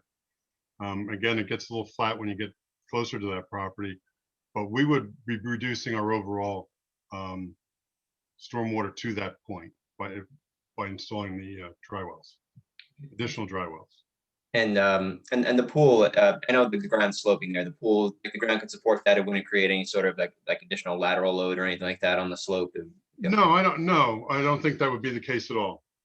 Just the way the slope is, you know, the retaining wall would be holding the slope back towards the evergreen hedge.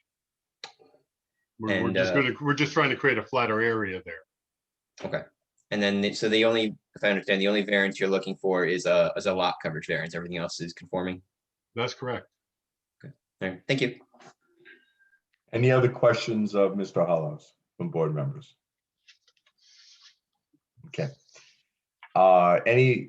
Deborah, do you see any members of the public that raised their hand to ask questions of Mr. Hollows? Not yet, but members of the public, if you have questions for the board engineer, this would be the time to raise your hands.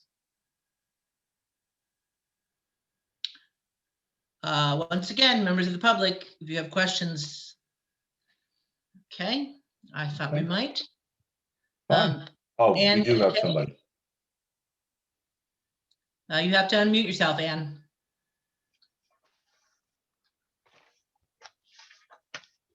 Hit the little microphone.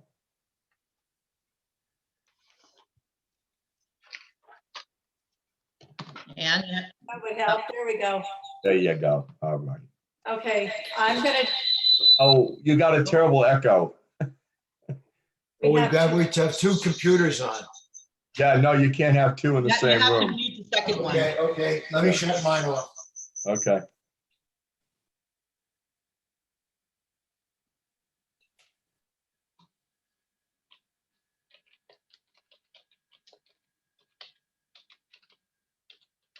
All right. It's still echoing. Gotta turn it all the way off. Oh, you got it. Yeah, you can't have it on at all. Okay. There we go. I'm shutting it down totally. All right, very good. Excellent. Thank you. For the record, would you state your name, please, and spell your last name? Michael Kilkenny. And what is your address? 288 Tanglewood Trail, And where is that in relation to the applicant? right on the back of Mr. Giavelli's property.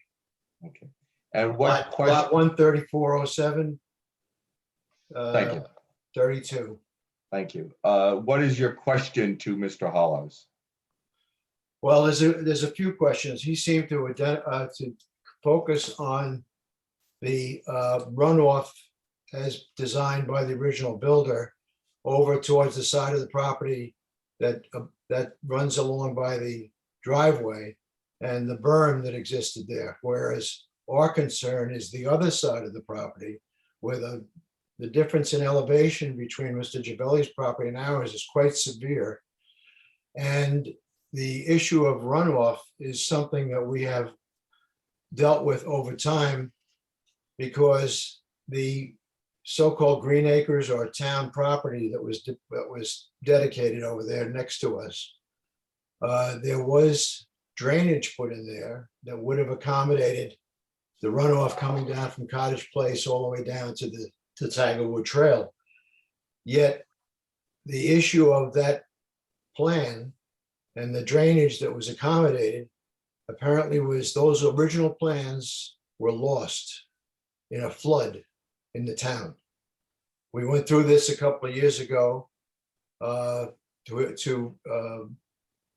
deal with some collection of water that was taking place down on Tanglewood Trail and was running off to the sewer. We're trying to determine why there was such a backup. And we searched the town for the plans that originally existed, which would have shown drainage in that green acres or town property.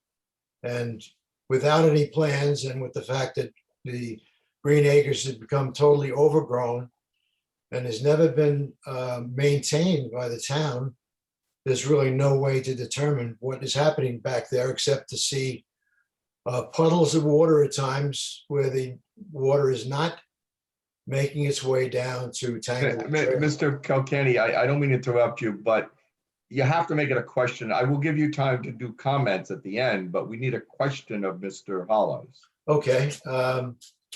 Question is, in July of last year, a permit was requested for this same plan or a version of it, and it was turned down by the town. Were you part of that, Mr. Collins? No. No, it wasn't. My original plan is dated January 6, 2021, so I didn't really get involved in this till somewhere around the new year. Well, there were plans laid out, maybe right about the time that Mr. Gibelli moved in, because there is a plan of survey here dated June 23rd, 2010. And the next piece of information I have is a zoning permit dated July 29th, 2020, last year. And the work description was addition, deck / porch, in-ground pool, new addition. Deck and pool denied on that zoning permit. Right. Well, my question is why, Mr. what Kilkenny, was the reason it was turned down? it was turned down because of this issue, because of that was the Lockup. initial zoning review. That's what happens in the process of submitting, is an applicant submits a zoning review first, and they did not, it's the same, maybe it changed a little bit, but the variance was the same. They still needed coverage. But just because they did it, they got the zoning denial last year, then now they finally got around to submitting for the variance. That's what prompted them to do the variance. Correct. Is the zoning denial prompted them to come to the board for a variance? All right. Mr. Keller, you obviously have walked the property. You've walked the Gibelli's property, and you can see our property below it and can see the difference in elevation and the potential for runoff. Is your feeling that the plans as laid out by the engineer accommodates the issue of runoff? Yes, it is. I did walk the property. I took pictures, but I really can't share the pictures because I can't put evidence in the testimony. But I did cite in my letter in the project description that the property slopes from Cottage Place towards the rear of the property and a low depression along the rear lot line. The topography on the adjoining property to the south at 288 Tanglewood Trail rises for a short distance before dropping towards Tanglewood Trail. The depression on the rear property line creates an existing drainage impoundment area. So, and I reviewed the photographs again today. There is a low-lying area, and I think Mr. Hollows is probably correct. The intent was that water would go off to the due east and find its way into the the reserve property as part of Long Hill Township. As it is now, on the date that I visited it last Sunday afternoon, there was actually water still standing in that area from the rain the day before. So clearly, Right. the roof leaders come off the existing house, they discharge about 3 feet from the property line, and that water sits there. There is a good, that impoundment, that area would have to rise with probably a good 8 to 10 feet of water before it ever come over that embankment and go towards your house. And before it would do that, it would continue into the township property. So I think that you're protected now by that existing condition, but I was concerned about the standing water that exists there now and the dumping of the roof leaders. That's why we've asked the engineer to, rather than have the existing house discharge to that low-lying area that's mostly on your property, but it spreads the property line a little bit. We'd ask him to take that into the dry well system, expand the dry well system. If for some reason in a 100-year storm, that water were to exceed the capacity of the dry wells, then two things would happen. It would start to overflow at the house lines, and it would end up in the same spot. So clearly, I think your house is protected currently by the topography that was left by the developer. But I think the changes that the applicant has agreed to make, Mr. Hollis agreed to make, will actually make that standing water condition much better, so that hopefully it doesn't exist in the future, except in the possibility of a very, very intense rainfall. So obviously that's subject to doing soil permeability testing, but the jurisdiction of the grading plan remains in our jurisdiction. So if for some reason they get poor permeability, our office will work with, Mr. Hollows will submit alternate plans, perhaps something lower, shallower, an infiltrator system. There are a number of systems that we could look at. The overriding design to get through our office will make sure that it makes that condition much better, and it certainly is protective of both of the properties that are on Tanglewood, both 288 and 296. I was going to say that, do you feel that the town has a certain responsibility to maintain so-called green acres areas? Well, it's really not a question that's appropriate for Mr. Kilkenny, that isn't a question that the board can address at this time, because that's I know the town's obligation to. I only brought it up because it is a factor in this whole issue, as Mr. Keller has commented about standing water. I know, I understand that, but the point is, what both our engineer and the applicant's engineer, Mr. Hollis, has stated is that they are going to address not only the added runoff potential, but also the runoff from the roof leaders, and make that dry well even bigger or more extensive dry well system, so as to eliminate what may or may not be running off this property currently. So, you know, I think that personally they've put a good faith effort into addressing this issue, and I appreciate your situation being downhill from anything is a concern. Yeah, we think also, based on previous experience we've had with the soil, we had an oil tank in the ground, which ultimately we took out, converted to gas. We found that the amount of clay in the soil around there is quite significant. So the idea of a dry well is the water goes into a dry well and then seeps out, finds its own level. Is that the way a dry well works? There are shallower, that's the way a dry well works. There are shallower solutions that are available. One of the requirements, the threshold requirements, is that they will have to do soil permeability testing at the level of the proposed permeability. We find sometimes when you do get clay deep that you actually get permeable layers that are up higher, and that's why sometimes you defer, instead of doing a deep dry well, which is really the best bang for your buck and the most volume of storage, as is indicated on Mr. Hollow's plans, that they may have to go with something shallower that takes advantage of the higher permeability. The important part is, even if this board were to approve this, they have to provide a stormwater detention system that meets the standard of the ordinance. And if they cannot meet that, and we deem they cannot meet that ordinance, then the approval falls flat on its face, and they can't get a building permit, or they can't get a building permit. So clearly there are other methods that we can look at. I've done some other work on Cottage Place. I know the soils can be variable, and certainly we're going to hold Mr. Hollow's feet to the fire that he complies with the ordinance. The only other comment I had was about privacy. All right, I think maybe Mr. has been Kilkenny, can you addressed. hold that to the end? Because I want to keep this for questions. Sure. All right, thank you. Deborah, Are does there anybody else looking to raise their hand around here? Well, let me ask. If you don't have any more questions, Mr. Kilkenny, then we move on. And then at the end, if you have any further comments you'd like to make, the chairman will call you at the end. Fine, thank you. You're Okay. welcome. Deborah, is there any other public that needs to make a question? Any other members of the public? Members of the public, if you'd like to speak, now is the time, or we're going to move on. Raise your hand. Okay. All right, Mr. Chairman, I see none. None. We have no other questions for Mr. Hollins.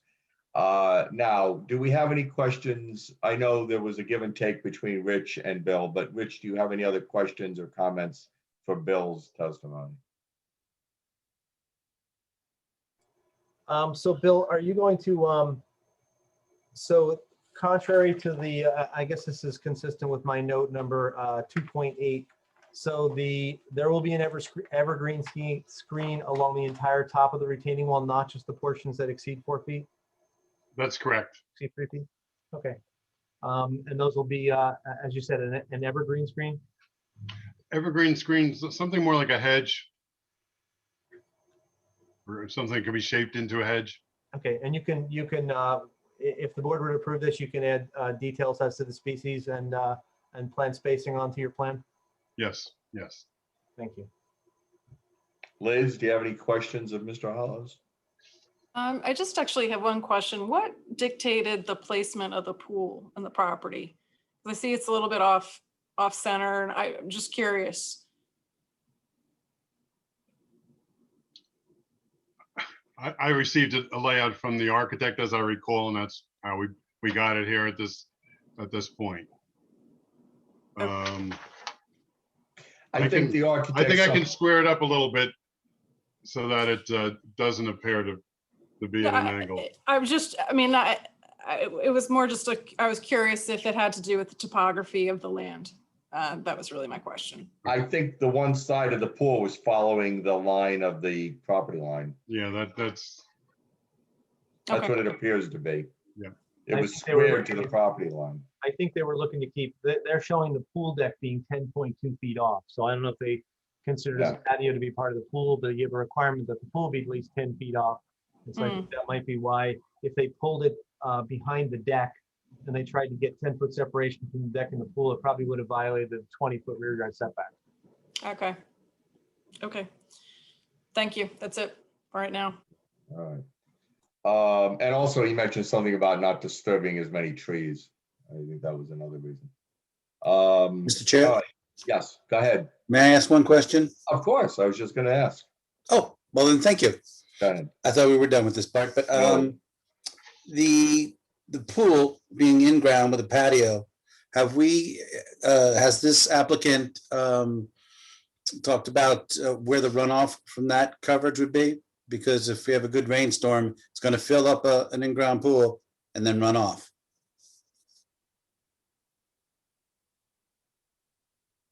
Yeah. No. The question is addressed to me or to, sorry?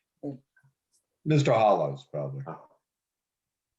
No, we were really going by the ordinance when we prepared this, and that was the increase in impervious coverage, which actually accounted for the pool. So we're really, at that point, we're taking more of the house than the part of the pool, the 381 square feet was added to the house area that we were taking off of.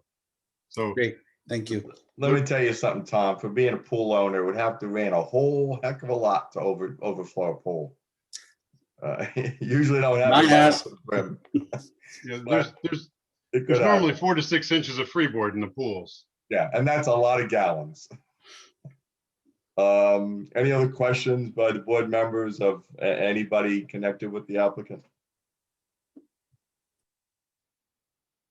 Okay, hearing none. Now, Deborah, would you ask the public if they have any comments? Yes, so members of the public who have been listening to this application, if you'd like to make statements either in favor or against, you can speak now, raise your hand. If you have any testimony to offer, you will be sworn in by our board attorney to offer testimony. But now would be the time to raise your hand if you have any comments for this application.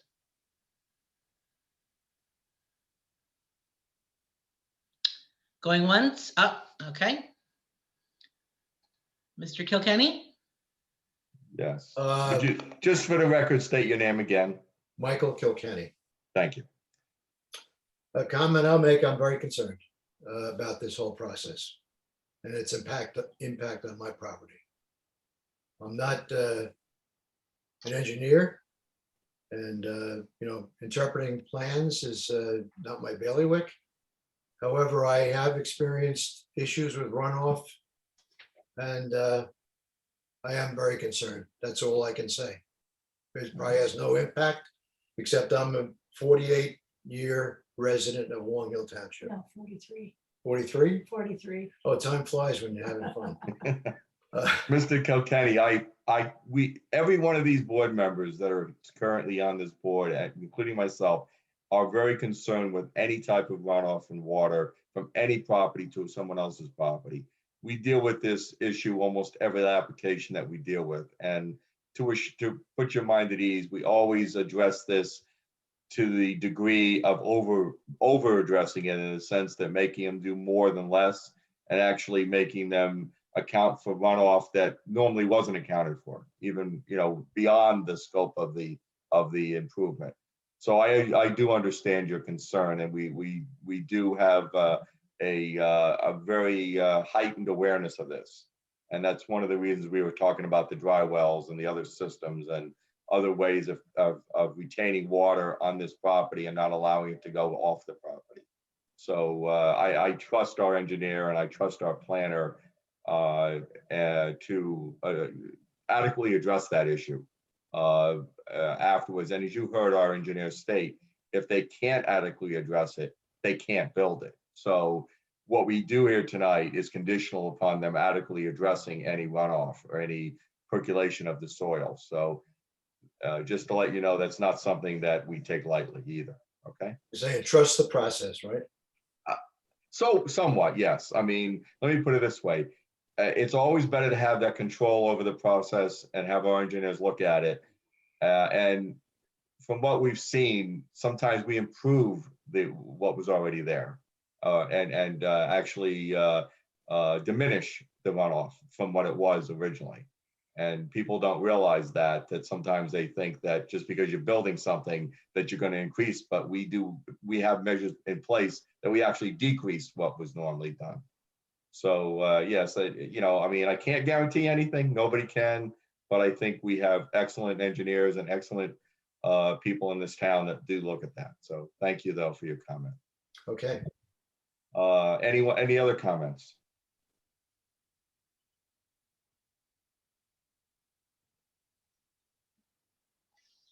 No. Sorry. Members of the public going once? Going twice?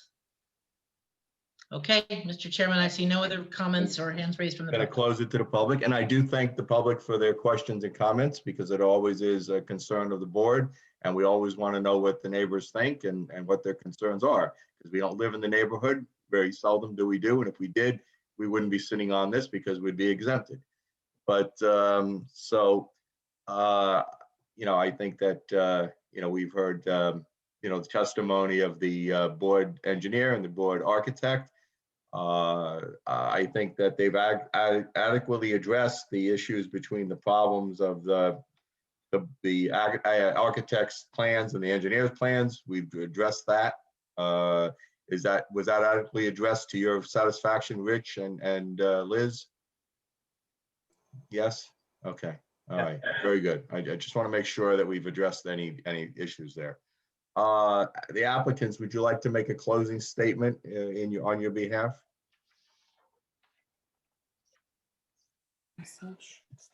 Thank you very much for everything and for the time you took. I hope you can grant us the pool just for the kids. Let me ask you some questions. Yes. Do you feel that what you're proposing, and you've heard the testimony of all the engineers and the experts, do you feel that your property will comply with any of the, will overcome any of the negative aspects of water runoff and things like that? Absolutely. Absolutely. And I think actually what we are doing is gonna make it better than it was before if we don't do anything. That's Okay. my understanding from my engineer. You know, the water flow is gonna be contained in a more appropriate manner. That's gonna help actually better my neighbors than actually it is today. Okay, and you're gonna put the trees and the bushes to create a privacy barrier? Sure. Sure.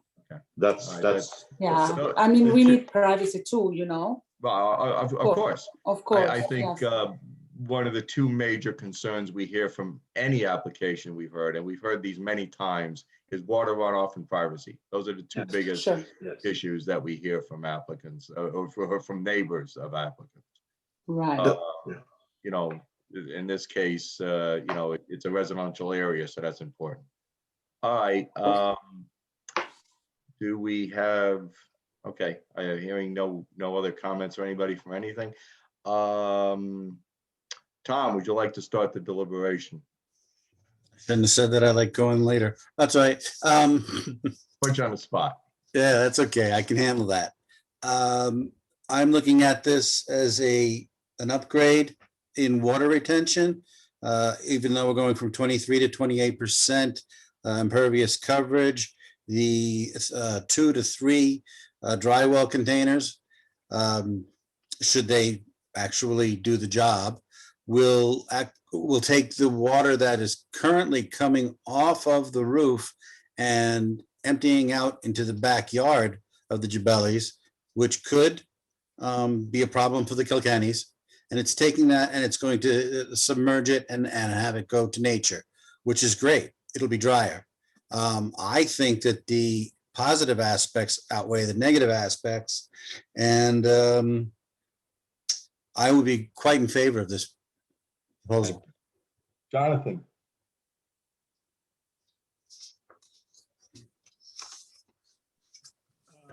Thank you. I would say, I would echo Tom's comments as well as my own comments from the prior application, which I guess have not been stated in this one, but that the property as it exists presents sort of an undue hardship for the owners, as it's a undersized property, and the percentage, the lot coverage has already been exceeded, even just with, it's pretty close, I think, with the calculations I did with just their home and their driveway, similar to the prior applicant. So I would think that they met that requirement of the undue hardship, as well as the, as Tom had said, that the positive criteria outweigh the negative criteria. And I believe this is a good application. I think the engineers have taken into account the issues regarding water drainage, runoff, and Rich has confirmed that he agrees that this should alleviate that issue, and I of course trust Rich. So I would be supportive of this proposal. Thank you. Mike? So I think this application, the applicant, their engineer, have done a good job with respect to trying to improve the existing drainage on the site. And I am confident, based on the testimony that's been provided, that the drainage situation on the site is probably going to be better in the future than it currently is today. With that understanding, I'm comfortable moving forward. I appreciate the neighbor who expressed their concerns with the application. I think that helps to sharpen our focus on making sure that issue is addressed. So I plan on voting in favor of the application. Thank you. Brian? Yes, I'd like to echo what the fellow board members have said. I think the proposed design will reduce runoff in the final condition. The proposed development is less than 1,500 square feet of the critical area and therefore in conformance with the township ordinances. The architectural addition is fully conforming with township ordinances, is appropriate for the neighborhood, and will allow for the house to be more functional for the family. I believe the proposed addition to the house and the pool will allow the property, full use of the property, and the increase in impervious coverage is reasonable. And I think the benefits outweigh any detriments. Thank you. Joe? I'll echo what everyone else has said as well. I think the runoff issues have been addressed and the lot coverage was already exceeded, even though it's a rather small footprint of a house. So I would vote in favor as well. Thank you. Scott? I have to echo the rest of the board members. I agree. This looks fine. I see no problems there, and I'm looking for the first pool party again. Well, we're gonna have real wet this summer, aren't we? All right. We got 2 in a row, so I'm looking at 2 in a row. pool parties. No, it looks like a great addition. Good luck and enjoy your home. Yeah, I concur with my board members. I think that the applicant has made something that has improved the house usability, the livability, and the neighborhood in general by making the house a little bit more useful. I found that a lot of the 1970s to 80s houses have little quirks in them, like yours, for this small kitchen and things that weren't as usable. And every, the houses had little quirks that they built in. And unfortunately, because of the plans of having a high density with giving back property, it kind of puts a burden on the future owners to whatever they want to do on their property. And unfortunately, it's a good idea to give vacant land, but that puts a burden on the owners of the house that have smaller lots and the houses are just as big. So in one case, you're shoeboxed into something that the town agreed to years ago. So I think that your plans adequately address our concerns. Your engineers will work with our engineer and they'll come up with a good plan for the runoff and the drainage. And I think it'll be a benefit to your house as well as the entire neighborhood. So I would be in favor of it. Yolanta, you want to give us the conditions? Absolutely, Chairman. If the board were to approve this application, the applicant will be required to comply with the board engineer's memo report dated April 30th, 2021. The applicant will be required to clarify the zoning table and also to provide the detail of the evergreen screen or hedge that is going to be planted along the retaining wall. Thank you. All right, do I hear a motion to approve with those conditions that were just outlined? So moved. Do I hear a second?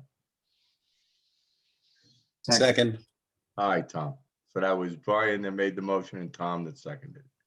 Roll call, Okay. please. Yes. Vice Chairman Johnson, Yes. Mr. Grosskopf, Yes. Mr. Malloy, Yes. Mr. Rosenberg, You have to unmute yourself. You have to unmute yourself. Mute it. There you go. Trying to, but yes. thank you. Mr. Hain voting in place of Mr. Aronio, Yes. and Ms. Robertson voting in place of Mr. Giannakis. Yes. Chairman, correct?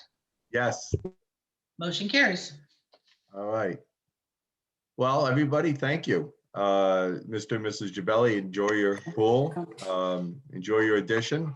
Yeah, I would like a special Thank thank you. you for you. It's something gonna, The girls want to say thank you. Thank you.